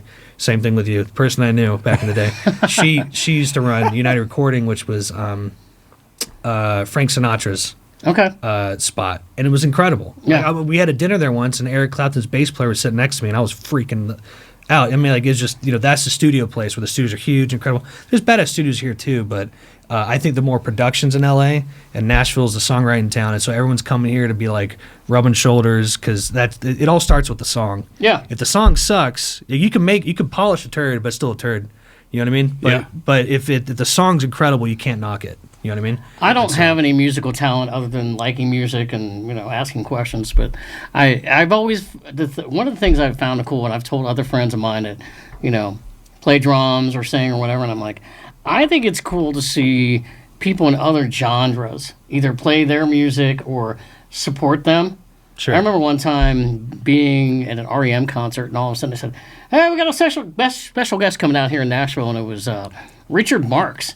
Yeah. Who had lived in Nashville, and I was like, wow, freaking Richard Marx. Yeah. I was like, oh my God. I didn't That's even know he, not to say I didn't know he was still around, but I'm going, I didn't know he lived in Nashville. Yeah. Yeah. Well, you can buy a house here. Yeah. In LA, man, the house I'm going to get here, hopefully very soon, probably $2 million, Yeah. $500,000. You know what I mean? Yeah. Which still, that's a lot of shit fucking money, but Yeah. I'm just saying, but like, whoa. You know what I Yeah. mean? So I think everyone moves here because, like, the guy, one of the fathers, we had the band exit in, the band opened up for us called the Photonics. They were these younger guys, they're like 14, 12 years old, at the exit in last week. The dad, Keith Nesbitt's a really cool, music industry guy. And, he was just telling me the same thing. He's like, man, when I came here, I bought my house with cash. You know what I mean? And so I think you can just really... You get a lot more here Yeah. for the money. You sell something in California, you come out here, and taxes are lower compared to there. But then also people that bought houses here in 5 Points, they're like, well, where do I go now? Now my house is worth $1 million, but now Nashville's nuts, man. It's just Yeah, it's insanity. Yeah. And it is, and you're right. If someone's here and they want to sell their house and move somewhere else, it's like, You're gonna move it to what the hell are you Murfreesboro. going to do? Yeah, Yeah. you're in Hendersonville or Murfreesboro. which I'm not hating. I'm just saying, like, that's what you're gonna do. You're like, can't do it here. Hey, You got- babe, our house is worth $2 million, but Chattanooga will be the next stop, and Yeah. commute into Nashville every Yeah. day. Yeah, good luck on that one. no way. We'll Yeah. never do that. It took me, I live down there, You're Smyrna. not It took far me away. 50 minutes just to get here today. So, Where was I? I went to NASCAR on Sunday. We drove through Smyrna. Okay. Have you been Did you out see the there? zebra, or was the zebra out that way? What the hell are you talking about? Huh? You haven't heard this? you- You have not heard this? Taylor knows the zebra. Well, when this podcast comes out, it may be long gone. It'll probably be There's a dead. There zebra is- running around? Somebody had purchased a zebra who lives in Rutherford County. Just some rich asshole? Whatever. Yeah, maybe. Some rock star. So for the last I couple need a days, zebra. It's Kid Rock. so they bought this zebra. It's made national news. It's a hilarious thing. Yes. And so for the last couple days, the zebra got loose the day after whoever bought it. And it's been on the loose ever since. It was by the interstate the other day. Like, they had to shut down parts of Holy I-24 shit. People south take a of... pic- it's a wouldn't meme on south of everybody's Murfreesboro? account now. Have you Dude, seen this, Taylor? I've It's never on seen this. everybody- Yes. Dude, when you go, what the fuck? If you're like, my dentist office in Smyrna today was posting a picture of a zebra in front of it. Like, we got a special guest here today. That is so I mean, funny. it is the craziest And thing. it's trending like crazy. Like every business has got that zebra in I'm about to go post that tonight. Yes. Yeah, you're gonna have to go find and maybe get in the car and go find a You zebra. wake up and be in your front yard like stupid fucking zebra. Yeah, Stupid Zebra meat tastes good, man. yeah. No, it's, That's wild. yeah. Out in Smyrna? Yeah, south, actually south, and then I saw something this afternoon where they were talking about latest was they thought maybe it had gotten hit, but it went off into like a rural area, and then there were rumors it was maybe down running around like Bell Buckle, but I don't know if that's just rumor. Whoa. But they can't find it. There's people that got drones out like looking for this dang zebra. I wonder how in the much middle he of the woods. spent on it. I know, right? It's like I don't know. wanted be- he puts a poster at wanted dead or alive. Stupid zebra. I need it. Like my sister up in Ohio is texting me today, and she's like, "It's on the national news now, the zebra." I have not seen this. Yeah, That is so well, cool. you've been though. busy with your bourbon and your beer. Yeah, he's a you know. rock star. He Podcast. He don't have time for this stuff. You know, I'm out of here. No, No, no, I'm trying not to drink during the week. yeah, Even though I had a couple beers yesterday with my buddy Ryan after we had a podcast here, but Yeah. you know, it's just dude, my hangovers are now 2 days. Yeah. It's terrible. You know what I mean? Yeah. And then now I'm getting like those depressed hangovers where I'm like, I gotta get a job. Wait, I have a job. You know what I mean? But like I'm like freaking the fuck out. You know what I mean? It's just not good, dude. Yeah. It's not sustainable but I love my tasty alcohol. You know Yeah, what I mean? Sure. I mean, it's delicious. It's all good. It's Yeah. why you drink it in the first place. Yeah, because you're like, oh, and it brings people together and you have a good time. Yes. But when I was 21, well, when I was starting this, the reason why it's 117, they're like, hey, do you want an 80 proof? I was like, nah, I want a high proof. I want to impress my buddies. Yes, you know what I right. mean? That's right. Because you're like, you drink an 80 proof and you're like, eh. Well, let me ask you this, because I'm now that this is here in town, because this is mainly in South Carolina. The ABV on this. What's your take on ABV on beer? It's perfect. This is great for a pilsner. Okay. You certainly wouldn't want it higher. I mean, that would be ridiculous. Sure. You know, it would be a weird thing. So what's a good ABV then? For different styles. Sure. The Pilsner's good. I would say Pilsner could be 4.5 to 5.5, maybe even 6. I don't know why you would have a 6%, but Sure. 5.4 is perfect, man. It's like it's nice and smooth. Sure. You could drink. I mean, I could drink 5 or 6 of these And be and be fine. Be good. Cut the grass, no big deal. yeah, some other days. So this is a good cutting the grass beer. It is. I was like, cool. It's refreshing. Yeah, Like, yeah. You know what? Now that you think about it, yeah, I could be out cutting my grass and give me 4 or 5, and I'd be good. You'd be Yeah. fine. And if you wanted to if you're going out with the boys and you drink this all night long, you'd be fine. Sure. It wouldn't put you. You wouldn't over be the top. like until you start No. drinking this, then you're You, screwed up. you start adding to it. Yeah, you start chasing it. With Scott and I, we just did this podcast is coming out after the podcast that we did where we went up to Cincinnati. Oh, in cool. Cleveland. We did a big takeover podcast of Cincinnati, Cleveland. We went up to Great Lakes, and on one of the episodes for Great Lakes, I was drinking a 14% stout. Jesus. No, it was pretty good. So isn't there a law? No, it was with that? 12%. I'm sorry, 12%. Isn't there a law with that where they have to give you a smaller glass when they serve it to you? in tennis, there's some weird stuff. I don't know if it's a law. Some places will higher ABV stuff. They give you a smaller Will glass. give you a smaller glass. Yeah. Makes sense. It It really does make sense. Yes, Because a lot of people. you're going to yes. wake up and go, whoa. you Yes, know? and also some people can't handle. Well, do you 12 or guys mess with 14%. these at all? Do not. Do you hate these, right? Yeah. So like, Is it nicotine? What is that? so these guys started sponsoring me as Okay. an artist. I'm not really a. I mean, we love those. I'm not. Yeah. We love Zimos. Yeah. They're from Myrtle Beach. But everyone now, when they drink, they take these now. What- It's just nicotine. It's not tobacco. It's just a pouch. Here, I'll show you. But is it something with the alcohol that it mixes and it No, does it's just something? like when people start drinking, they start Okay. taking this. So when you go to like a Okay. urinal, they're always in them because people just spit them out. Okay. I saw a sign the other day at a bar that said, "We don't piss on your zin, so don't zin on our piss" or something. It was something weird.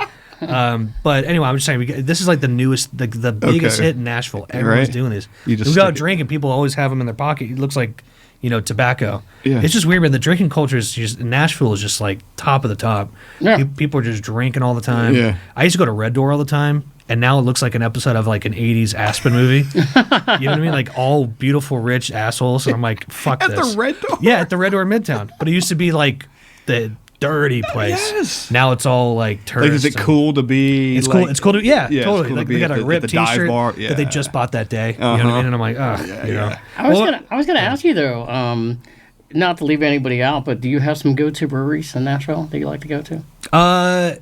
Yeah, I always was a fan of Yazoo. Mm-hmm.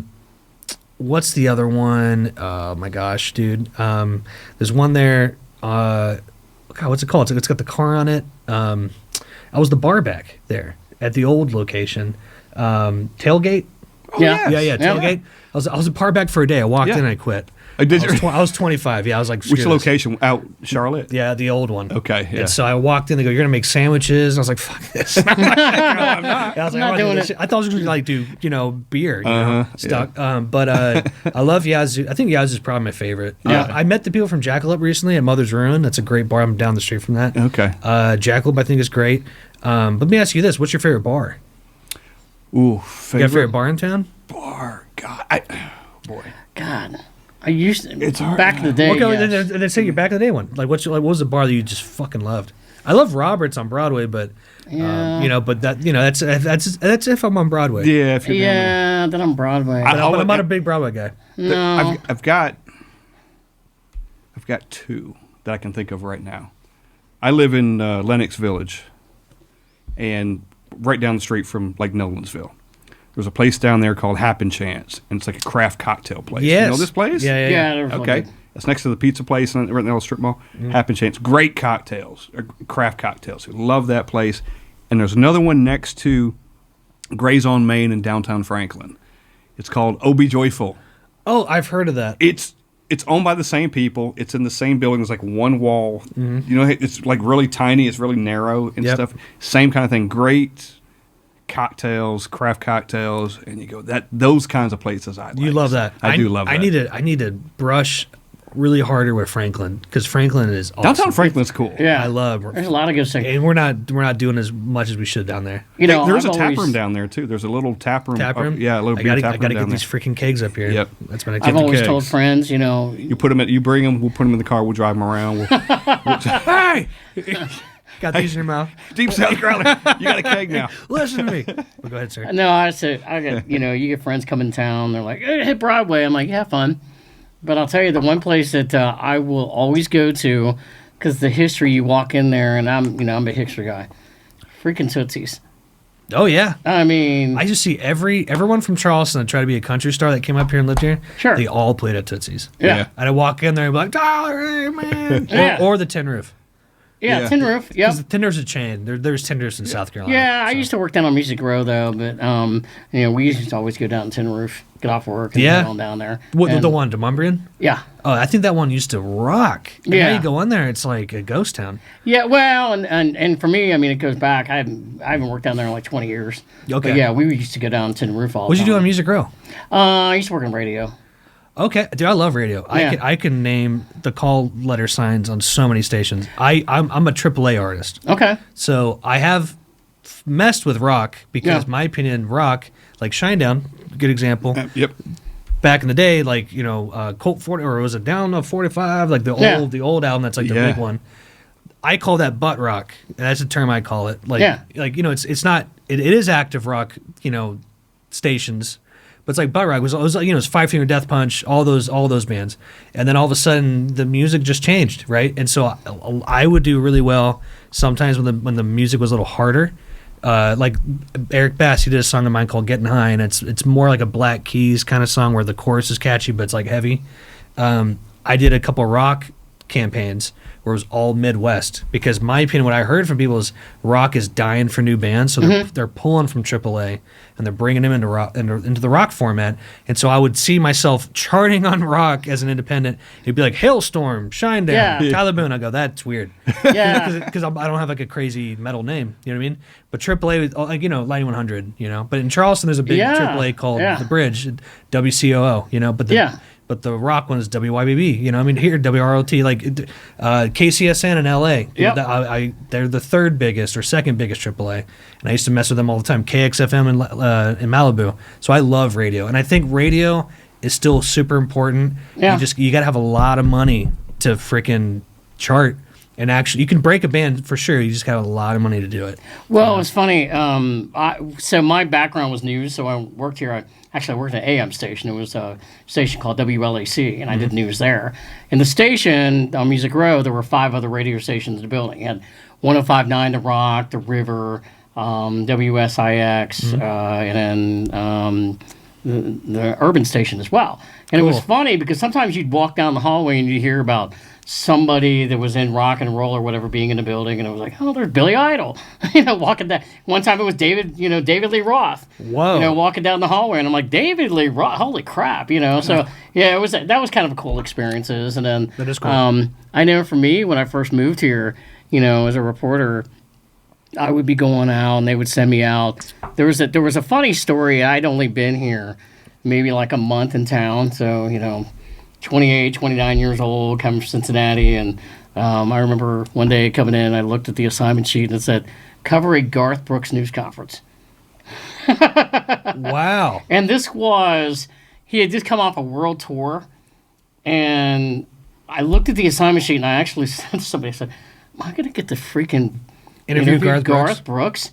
So I show up at this news conference, he had just come off a world tour, so there's media from all over the country there. And, Yep. I asked him some lame question like, are you happy to be home or whatever? Yeah. But I'd never done this before. I walked up to his publicist afterwards and I said, can I just meet him? I'm just a fan. Can I just meet him?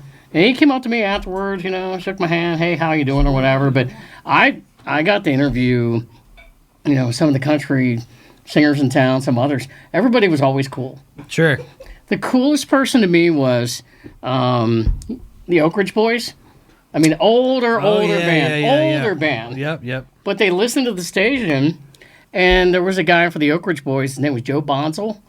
And, I mean, that was more my parents' generation. I didn't really listen to music. But he had written a book. He came up. He talked to me for like a half hour just about who I was. Sure. And I was like, this is kind of cool. I mean, this is like life experiences, That is cool. Yeah. There's an AM station in Bardstown where they play music. Yeah. I always found that interesting, but maybe because it's a smaller market. Because isn't AM usually radio? Or, no, sorry, AM is usually like news. Bardstown, Kentucky? Yeah. I used to work in that area. Yeah, and there's a station. We parked next to it. I was there 2 weeks ago. My buddies I pissed off my girlfriend because I was like, hey, I'm coming on. It is rare. I was like, I'm coming on Friday. And also my buddy's like, we're flying in. And so we did the whole Bourbon Trail. Yeah. And I was like, I'm coming on Monday. But there's a station I used to drive up from Nashville to Kentucky and do it. And we parked right next to it. I was like, oh, they play music. So it's kind of rare when an AM station does that. It is. Yeah. I worked at a country music station in the mid-'90s in that whole area. Oh, but isn't the Opryland AM and they WSM AM, yeah. That's AM and they do music. So, yeah, and I don't think they'll ever change. Yeah. Well, I think that's what they're known for. Well, and I think years ago there was rumors that maybe they were going to change formats. Sure. And Vince Gill showed up at the station, He's like outside, and he's picketing. He's like, I'm protesting, man. This ain't going to happen.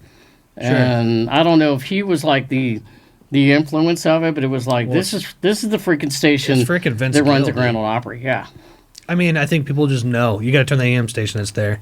Maybe it's better to be the one station that's AM that plays music, and everyone goes to the AM one. Could be. I mean, because FM radio, man, it is hard because there's the alt rock stations, the rock stations, AAA. I think this is why I call AAA the spillover of top 40. So Noah Cohen, the biggest artist of AAA, because obviously he's top 40. You know what I mean? But top 40 is usually like Post Malone or something, right?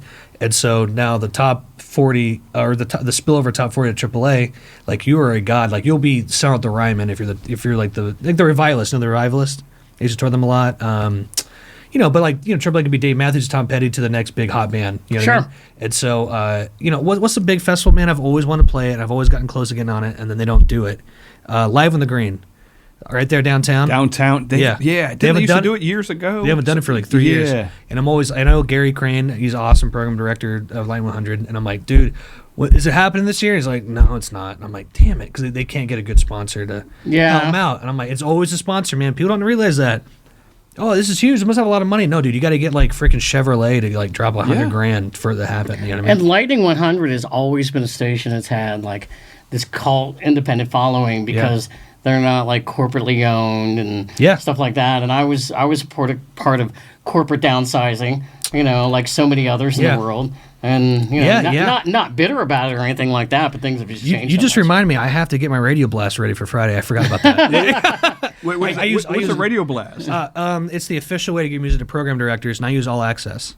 You know All Access? Yep. Mm-hmm. And so Joel Denver. I say John Denver. Yep, Joel I know who he Denver. is. Yep. Dude, Well, I know of him. I don't know him. he's a radio legend, dude. And Yep. I used to go to Malibu to his office before. I mean, dude, the fires destroyed all the whole place.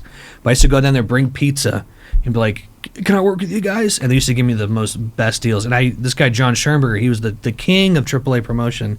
And I charted once on AAA. And then when you email somebody, and then on your iPhone they call you, it says maybe blah. Yeah. It was Brian Corona. I always remember his name because Corona beer. Brian Corona. He was the AAA promoter for Atlantic Records. Called me. He was just in the middle of like grocery shop. He goes, "Hey man, this is Brian Corona." I go, "Yeah." I was like, what? And he's like, "How'd you chart?" I use John Sherman. He goes, "Oh, that makes sense." And he goes, "I'm not signing you because I can't do that. I'm the promoter.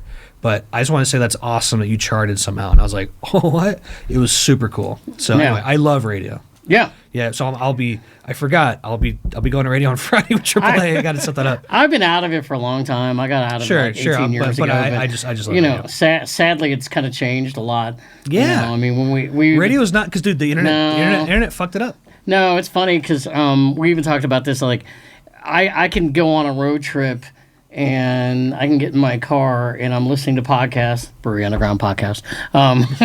Do you listen to your own podcast? Yeah, I critique myself and you. No, mainly me. Also, the Industry AF. Exactly. That one too. Absolutely. Thank you very much. And I can have my Waze app on, and then all of a sudden I'm like, well, is it going to storm or something? I can just put my little radar app on. Yeah. Ask Scott how I was his best navigator up in Cleveland. Just glad he wasn't driving because he would have looked at the radar and the Wave. roof. Yeah, that's the best app. You're talking about Wave, right? Waze. Yeah, Waze. Yeah, Sorry, Waze. yeah, Waze. it's awesome. Yeah, it tells you like there's a cop over here, right? Yeah. There was the best commercial years ago, and it was the cop saw the he was looking at the Waze and it said "cop" here, and he goes, "Nope." Are you a backseat driver? No. No, not at all. No, we just went through a hellacious storm, and he was like, "We're almost out of it. We're almost out of it." 45 minutes later, we finally got out. No, of it. actually, I'm not. I try not to be. Yeah. I never No, want to be he's that guy, but I sometimes do that. When I tour, I always drive. Yeah. Do you really? Oh yeah, because I want everyone to shut the fuck up. You know what I mean? I'm like, oh, we're getting there. Piss in the can. No, I'm just kidding. Like, you gotta get there. We were. I'm You'll always- pee when I have to. Because pee. when I go on tour, I pay my guys, and then they get paid well. I try to pay for most of their meals. Yeah. I basically create monsters because then they go on other tour. I had my old guitar. I love J.R. Spencer. He's my man. He came to Bardstown. The whole Kentucky trip we just did, where they just showed up, and me and him stayed an extra day. I go, "You want to stay an extra day?" He goes, "Fuck yeah, let's do it." And we pissed off his fiance and my girlfriend. But anyway, he called me. He goes, "Man, you dude, I just got to tell you, man, you treated us so well," because he's been in many bands since then, and he still tours with me sometimes when I have a show like in Charleston or something. Or what? I have many different bands. I have like my LA band, which those guys are. I can put my guitar down and they can finish the song without me.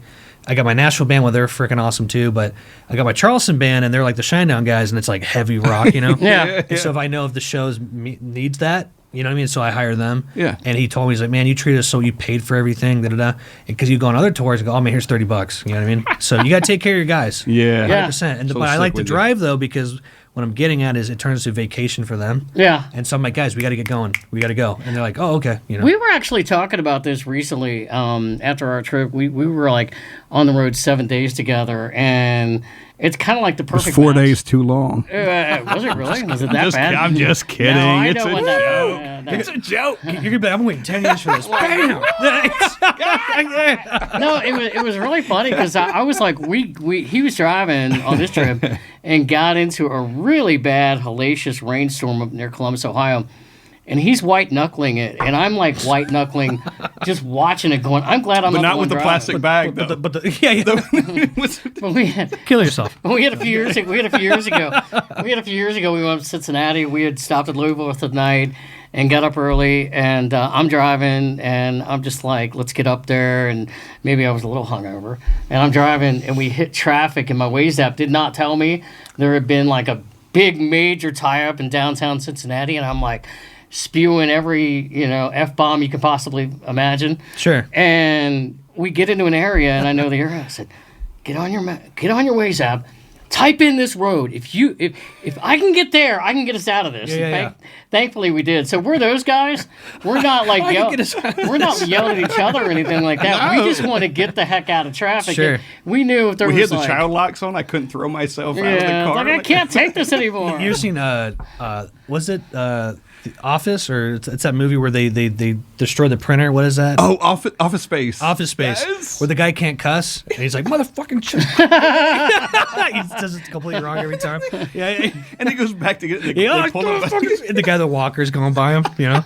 I think Oh it's my a God. requirement if you drive in Nashville. that you have to so, cut. so the one thing I always skipped in LA too, I had a Nissan, so obviously there's a Nissan dealership everywhere. I came here, got a brand new Nissan because I had a 2018 with like 40,000 miles on it, because I didn't drive in LA ever because I worked from home unless I was doing other shit, you know?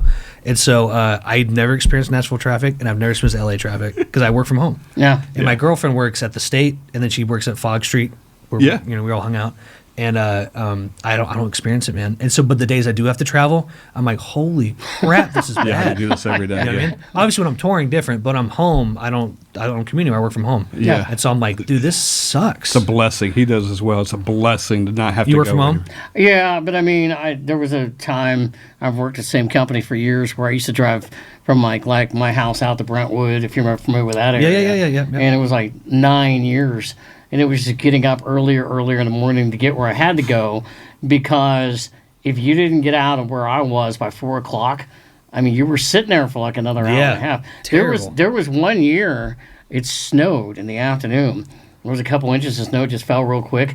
And I looked outside and it started snowing, and it's kind of like Godzilla is coming towards the building, and people are running out to their cars. Yeah, and I waited. Push each other down. Yeah, I waited like an hour. I'm like, northerner, I'll get home. It took me 4 hours to get home, and I'm like, I could have gone to Atlanta in this time. Well, can I tell you a funny story about getting caught in the snow? Hall's Chop House. You been there yet on West End? No. So it's a Charleston, South Carolina staple. Okay. And so we sell. There's 4 of them in South Carolina. This is all, and this is coming to it next. And buddy Justin runs one in Greenville. I love Justin. He's a shit. And Fall for Greenville, amazing festival. I headlined that last year with Victor Wooten, bass player. Anyway, he's awesome. But blah blah. What I'm getting at is I was at Hall's Chop House, and it started snowing. I was like, oh, then screw it. I'm just staying, dude. You know what I mean? Because it was around 4 o'clock. Yeah. I was there meeting about this. And so I was like, well, I'm going to just chill. And then down, there was like no one at the bar. And I hear this guy, there's like maybe 5 people. And down the bar guy goes, yeah, I own a bourbon company. I go, dude, I'm a little drunk. I'm like, me too. He goes, really? You'll love this story because I really screwed myself. And so I was like, dude, me too. Who's your distributor? Let me go, me too. So we sat next to each other, and the bartenders were all hanging out. And I was like, mine's not here yet, but it's about to be here. And I, had my bottle there. And I go, yeah, man, so tell me about yours. And we're talking about it. And I was like, and I was drunk, dude. And I've learned to like shut my mouth after that for sure. Because you never know who you're talking to. Right. And so I was just like, some people age their shit on boats like Jefferson's Ocean. And I'm like, that's kind of a silly gimmick. He goes, I aged mine on the Mississippi River. I go, dude, that is so cool. Like, and he literally walked away. I was like, oh shit. He goes, mine's on the Mississippi River. That's where I aged mine. I was like, oh yeah, totally, dude. That's cool. And then I came to find out Littman owns a piece of it. I was like, oh my God, I felt so stupid. And the bartender's like, you fucked up. I was like, yeah. It's funny. I'm not gonna say the name of it, but whatever. Mississippi's way better than the ocean. Yeah. When you get those Jefferson's Ocean bottles, it says like Voyage, I whatever. know. I'm like, Stupid. who gives a shit? It is so stupid. I don't Well, Brad Paisley has one called like, it's got a truck on it. It's called like Highway Bourbon or something, and they age it on his tour bus. I'm like, no, they don't. You know what I mean? So It's yeah. I'm like, that's so dumb. I don't get the gimmick. But everyone's looking for a gimmick to make your brand Sure. cool. You know what I Or mean? maybe there may be some truth to, hey, we are trying to age it quicker and we're trying to be truthful about it, but Sure. it's not really as romantic as you think it is. It's not in a barrel sloshing around on the ocean. It's not doing Well, that. I think okay, like 2015, bourbon really had I was like, what's Angel's Envy? What's Elijah Craig? What's all this? And then everybody started getting into it. Yeah. You go to any liquor store, you're like, what are all these brands? And now it's harder for a brand unless you got some roots where they just walk right by it and they just buy the E.H. Taylor or something. You know what I mean? So what about beer though? Is that kind of like that, or is everyone always looking for something new to try? Because I feel like a lot of breweries, they come up with their new release because that's them trying to like make it more fun. Yeah. So Yes. Yeah. I drink beer I love drinking beer singles. When I go to Main Street, I love buying single and new ones because I use Untappd. And I want a new one every single time if I can get it. Sure. And there are a lot of really good beers out there. This one right here in front of us. But when I go buy a beer, I like to get new ones because I like my numbers to go up on Untappd. Word. Okay. But not also that, but also I'm trying different things at the same time, whether it be a sour or a new IPA or something. So I'm trying something new all the time. They're not always good, but I'm getting new stuff all the time. So that's how I like to drink beer. I don't think most people are like that. Yeah. I think most people will go get 4-packs, a 6-pack, or a case of something that they like. Sure. But I think when you're in a liquor store, Main Street's a good example. They used to have, what's the one? Is it Shiner, not Shiner. Shiner Bock? Yeah, Shiner Bock. Shiner Bock, yeah. No, it was Lone Star. Yeah. They would keep cases of Lone Star. Because everyone wanted it? Yes. Interesting. And they would come in there and they would clean up. I like Lone Star. And I think that's the thing. It's like it's one of those things you can't normally get. Coors Banquet's another one of those things. I love Coors Banquet. Right. Coors Light all day long, right? I Anywhere love you that. want to go. But Coors Banquet's one of those things you can't always get. So people go in and clean up on it. Yeah, they do. So, yes. I've been seeing a lot of liquor stores lately posting now that it's summer. They're not posting their bourbons. They're posting, hey, we got a whole stack of this. Come on down. Yes. You know what I mean? Yeah. Interesting. Get the light stuff. Get some stuff refreshing. Yeah. That kind of thing. So you mentioned something earlier, and we're jumping around again. Five Finger Death Punch. Yeah. And I love that band. My buddy Hoogie's now their tech. Is Yep. he? Yep. Mm-hmm. Hoogie on the road. He's awesome. They're doing something. I didn't realize this until like 2 or 3 days ago. They are re-recording their music, Yeah. Oh, okay.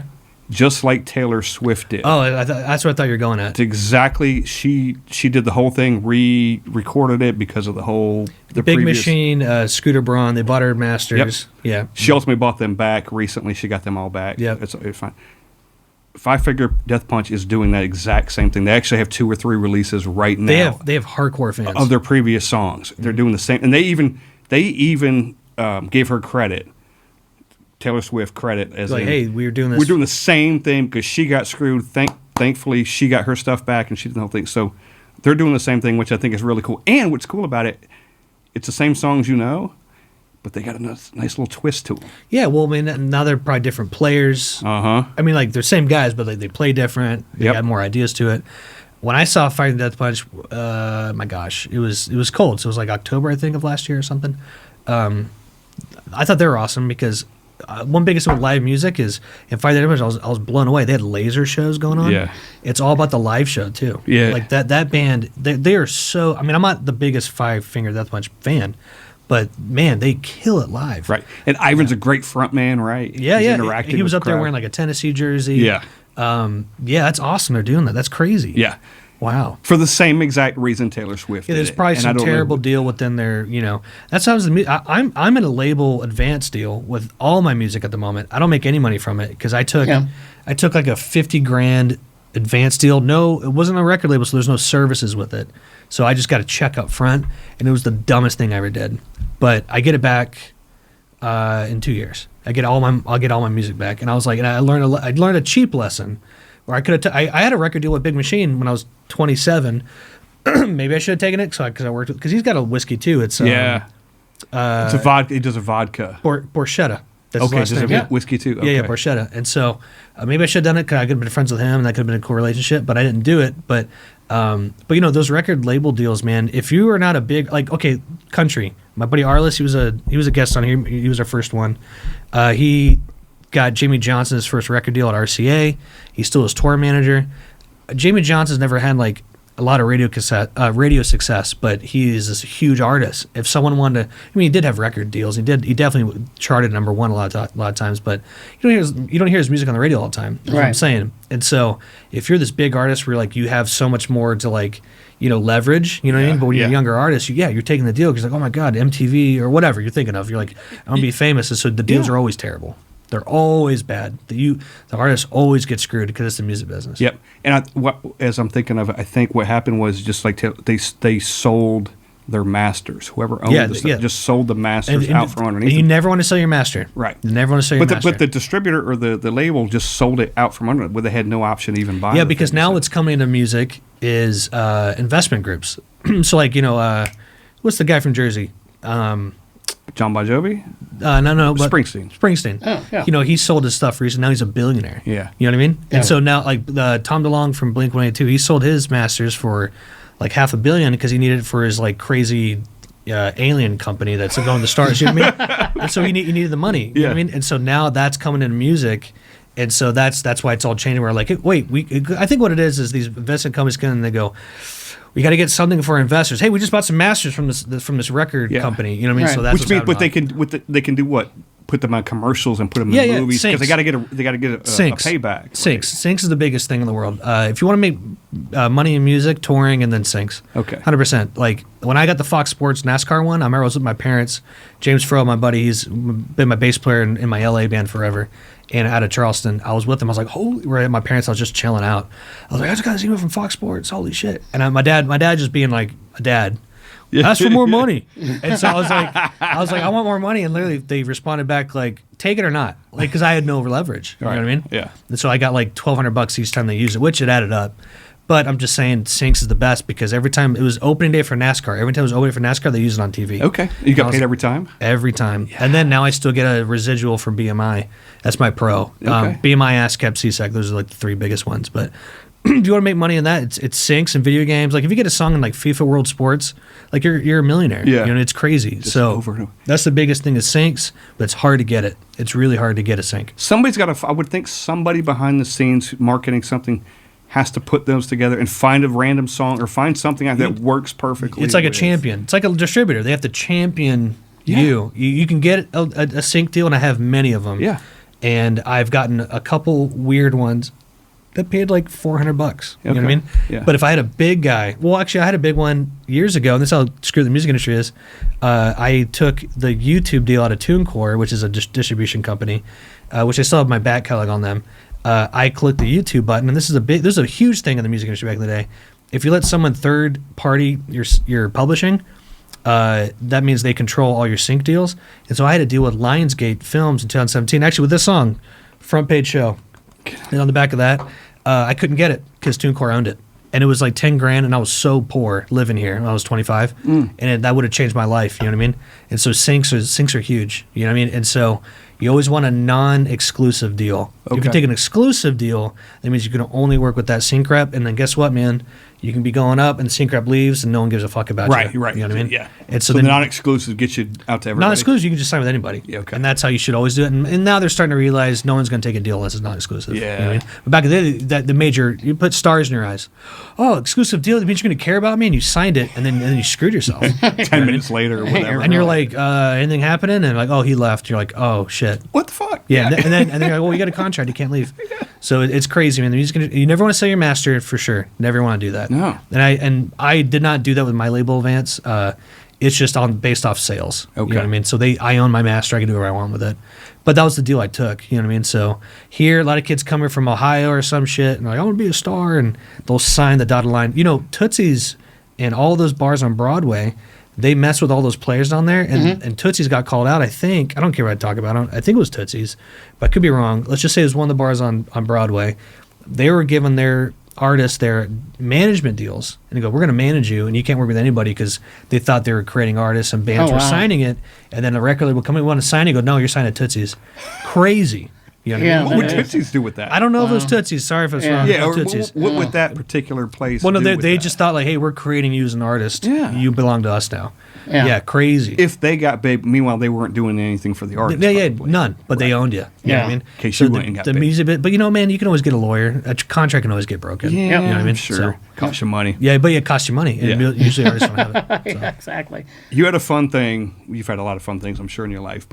And I love the show Vice Principals. Yeah, I know where what I'm you're going talking with about. this. Dude, that clip went viral. I love this damn. Yeah.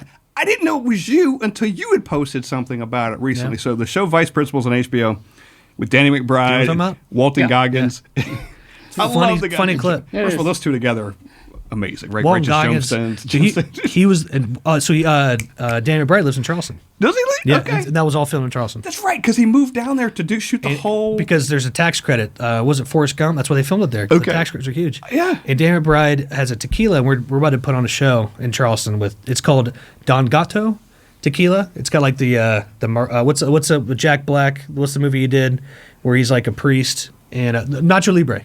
No, okay. And they're all fighting with all the mask on it, and so that's Daniel Brides. But go ahead. Anyway. Okay. So yeah. All right. That's awesome. Okay. So I didn't know this. I know the show. You put a post out, I don't know, maybe 2 months ago, maybe. And you're in the show. You get to yell at Walton Goggins. So do you know what the scene is? So He's in like a carnival or something. You explain it. You were there. No. So it's a high school. I used to run. He runs track and cross country. I used to run there. I think I had my best PR time there too, man. It was my mile was correct me if I'm wrong, 5 minutes fast, right? So I was a 4:40, but I was 15. 440 might be a world record, but yeah. No, like right, 5 minutes is fast, right? Yeah. So then was it a 5:40? No. I did like a 4:40 mile. He was fast. That's Olympic. No. I swear to God, did like a 4:40 one time, but it was during cross. crazy. But it was during. Hey, cross, there's alcohol involved. He was fast. But it was during cross country, so it wasn't my mile. It was like they clicked it in at that, and I was like, "Oh my Right. God!" You know, Good. they could have been wrong. I swear to God, Taylor, don't make me feel bad about it. He's going to look it up. It's not Olympic. All the guys in South Carolina were doing like 450s. Anyway, whatever, Tyler. We'll move on from it. I swear Thanks to for God. backing him up, Taylor. You know, man. I'm gonna look it up and find it, and then we're gonna fight. No, anyway. So I did a really fast mile there, and I was like, oh my God, we're back at the track.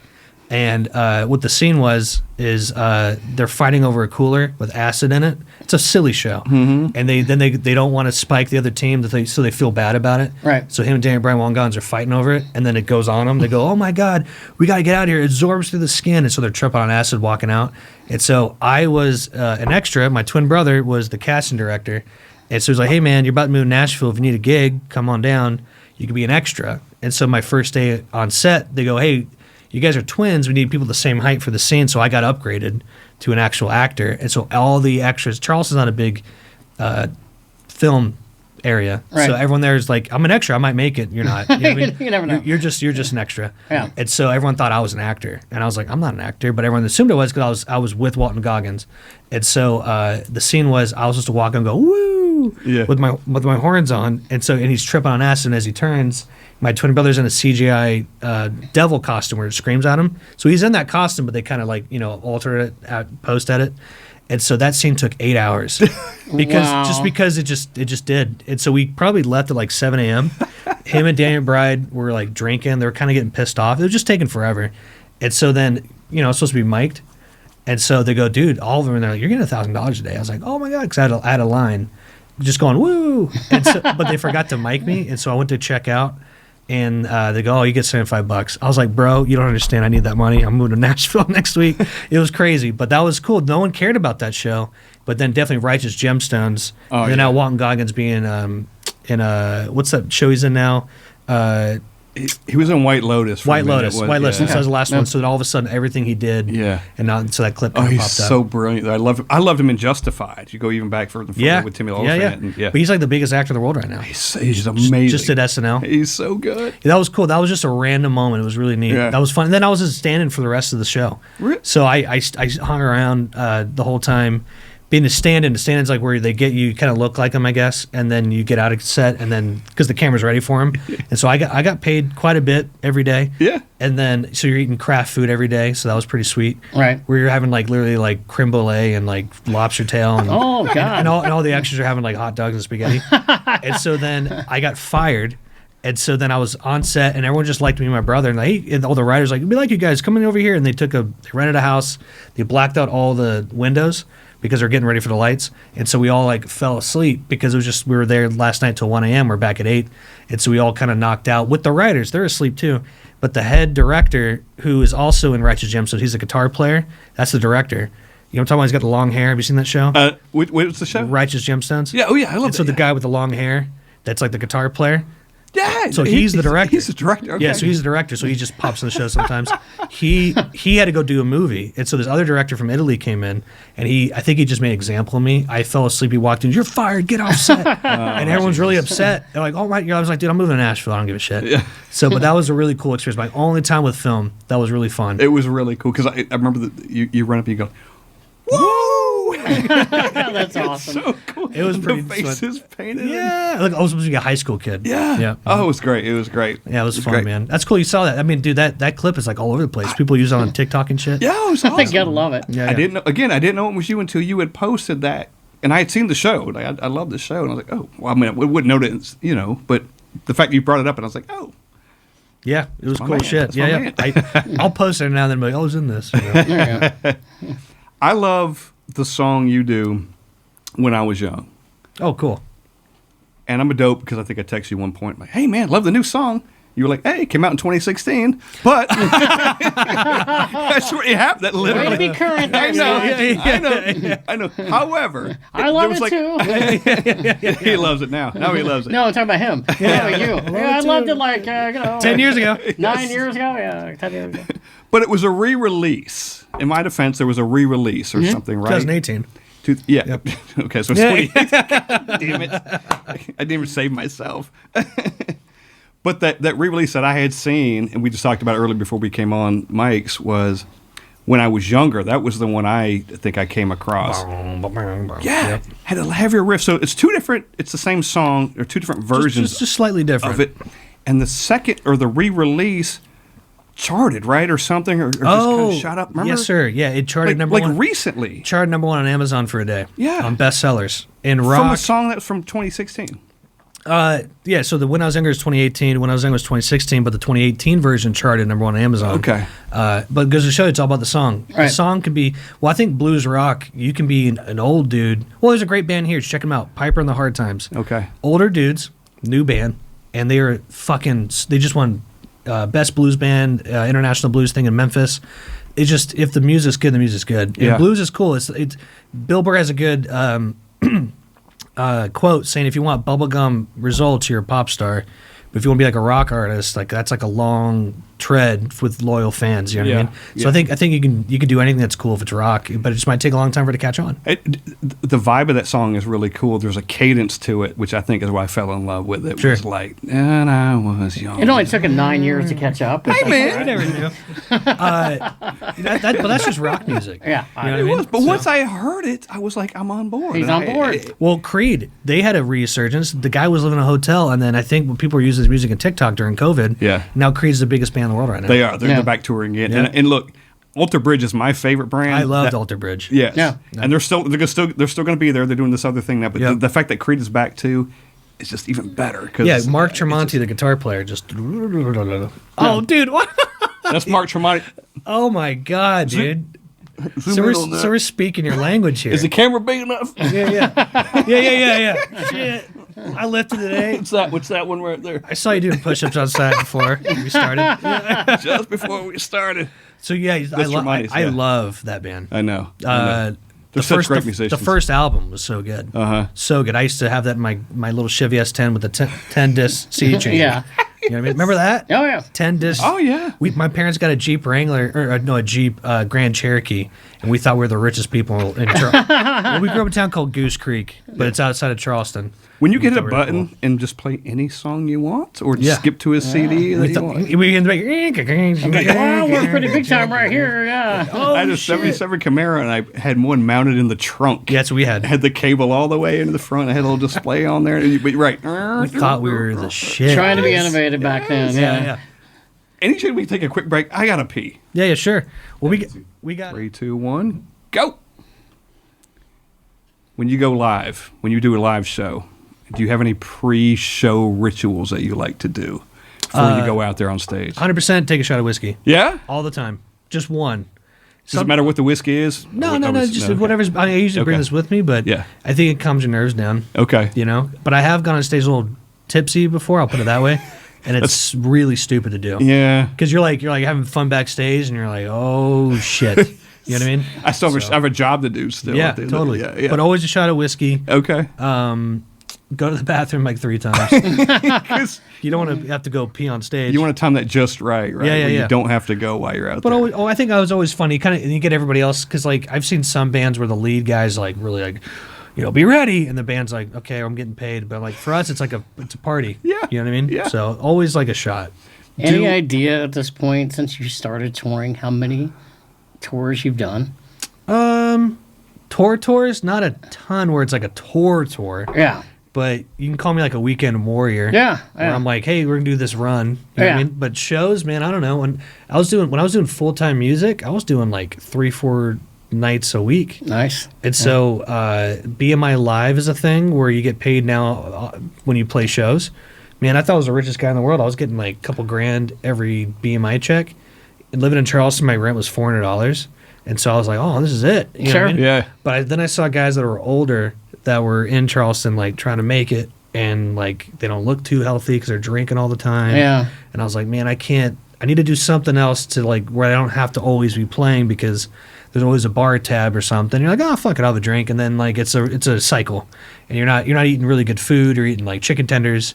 And so eventually I was like, okay, I can't do this all the time. But I definitely played a lot of shows, but it got my playing up for sure, where I can play for hours. And there's only so many artists out there that have, like the big time tour buses and the chefs on the buses that are cooking them. Yeah. The good food. Yeah, the good food. Yeah, it's tough when you tour. You always try to find good food. If I see a Panera Bread, I'm like, guys, we got to stop and eat it. It's slightly better. Actually, I love Panera Bread. I do. I love Panera. They have good choices in there. You can make good choices.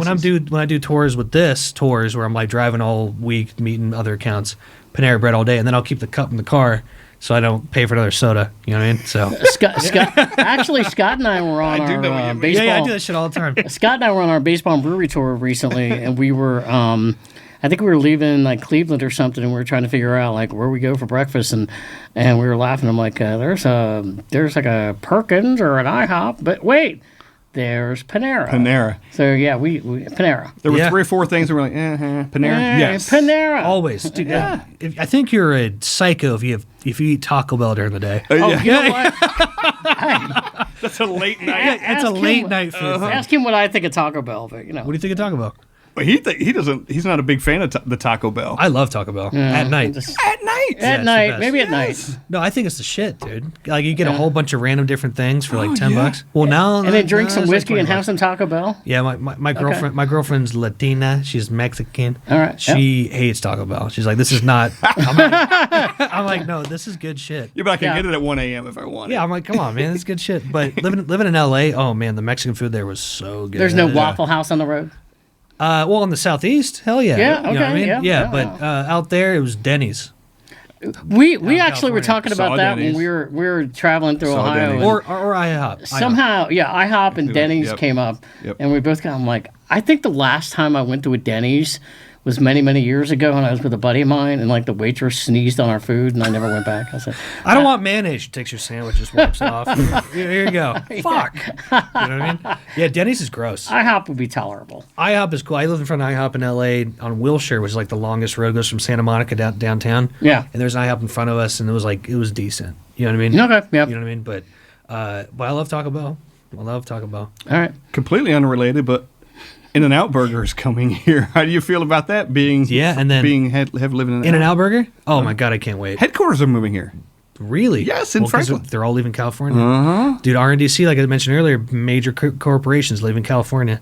They're all leaving. I love California though. I want to move back one day. Okay. So, but In-N-Out, can't wait, man. Will it live up to the hype? Because I've never had an In-N-Out Burger, and they will be here. I've never had either. You ever had Jack Brown's?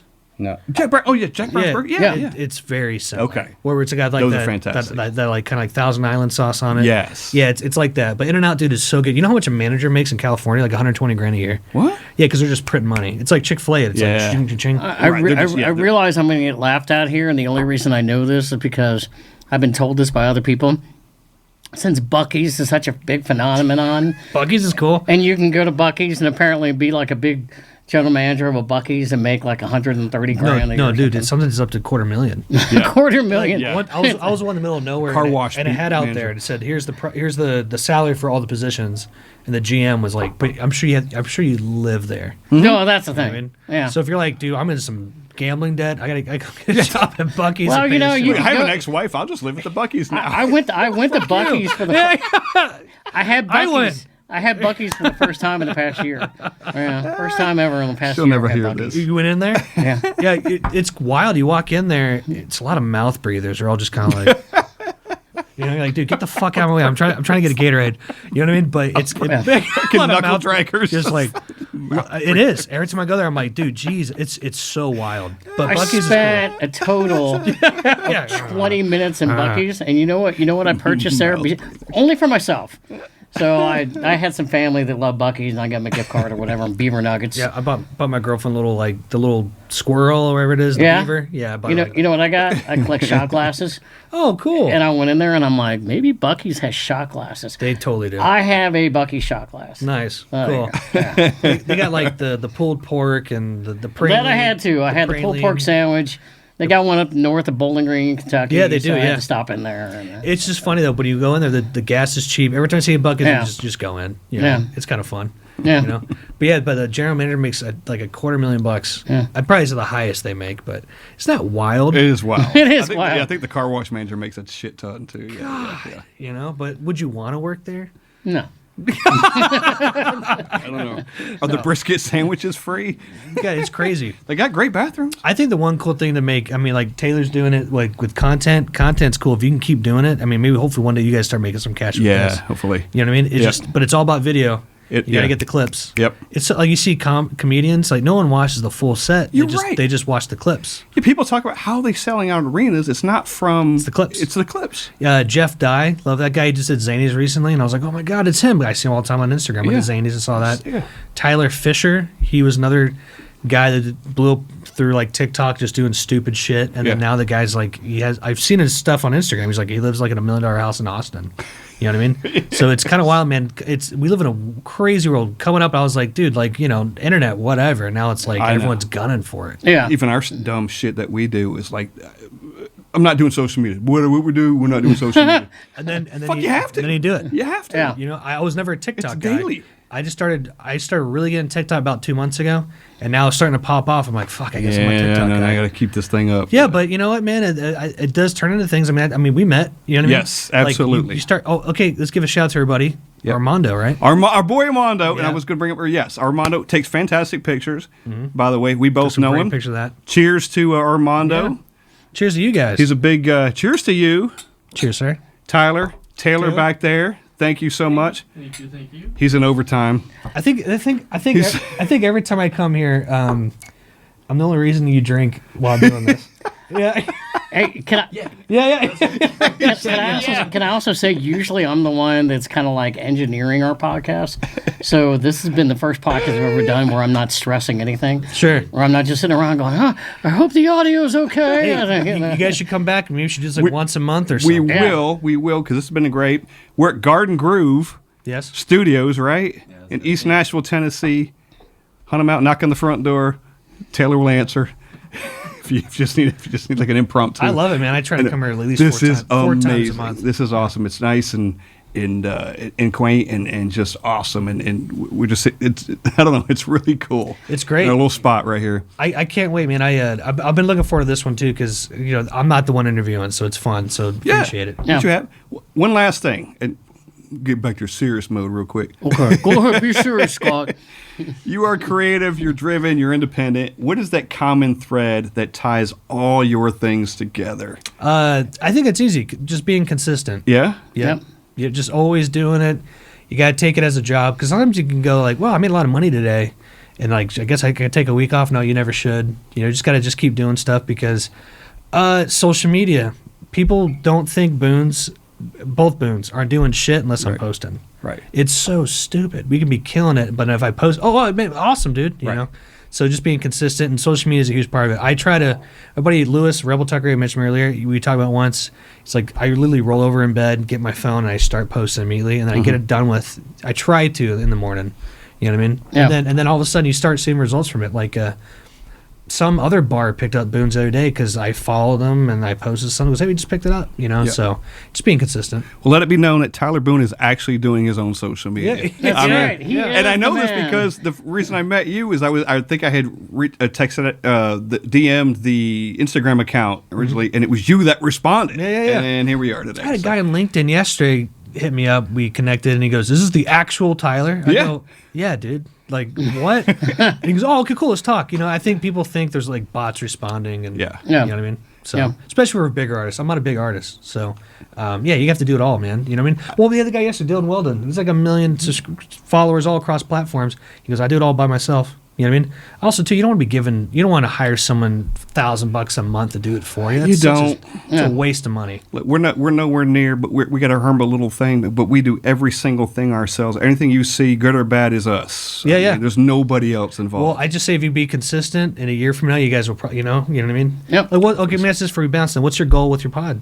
You know, we would honestly, it would, like you said, I would like to have some revenue. Yep. Sure. Some it doesn't have to be big, just some form of stream of revenue, whether it be a Sure. sponsorship. We've done a few things where we've asked some people. We got to build on that, but some sponsorship. Maybe sponsor a trip, like a Cincinnati trip. Maybe sponsor that trip. And, Sure. and I think The the thing whole that way, you, something like that. and not to interrupt, I think the thing that you had also said was consistency. Yeah. I mean, we put out, usually a podcast a week. We try to be consistent. We try to Sure. have good content. Sure. And I think the thing that we've tried to be consistent about is we try to be a champion for what we do representing the craft beer community, Sure. and we don't crap on breweries. We don't crap on beer. I mean, we might say, Something. we drank that beer and not our thing, but, it's subjective, right? Sure. Yeah. And so we just try to be out there championing everybody. I think maybe what you could maybe do is like, once you guys get your platform bigger and get some more subscribers, you can leverage it and go, hey, you got this big thing on Saturday, like how the breweries have that shit on Saturday, like live music and all this Yeah. fun stuff. Go, we'll come out and do it live, pay us $150. Yeah. You know what I mean? Like, Yeah. just something simple. And they go, Just to screw get- it, we got a podcast out there. Yeah. And that's what my buddy Box, who was a DJ guy back in the day, that's what he did. He used to call it Box and something. I can't remember the name of it, but he would go with his podcast live, like a radio thing. We have like the table and the Yeah. tent. Yeah, And he would definitely. go live and he would get paid like $200 as we had a brewery. That's cool. Yeah. That's You know what I cool. Yeah. Yeah. We haven't got paid for it, but we've gotten invitations, and we got more coming to come out and do it, and we'll give you tickets for the thing for free Sure. and come out and do it. So that's kind of a step in Sure. that direction. So Well, let's keep collabing, man. if you Yeah. we all, I mean, we're fans of yours, obviously, and thanks thanks so for much. thanks for doing this in our stupid little podcast that No, we man. have. But no, this was great. Thanks for this introducing us to Taylor, Taylor, thanks, having Taylor. us here. Taylor, thanks for having us and staying late. And I got the second hour. So. the second, Cheers. Anyway, cheers, Guys, thank you. Tyler Boone, Yep. Taylor over here, Say your podcast name one more time. Brewery Underground Podcast. Brewery Underground yeah. Podcast. Thank Cheers. you. At the Garden Groove Yep. Studio Cheers. in With Nashville. our good friend, singer-songwriter, Tyler Boone.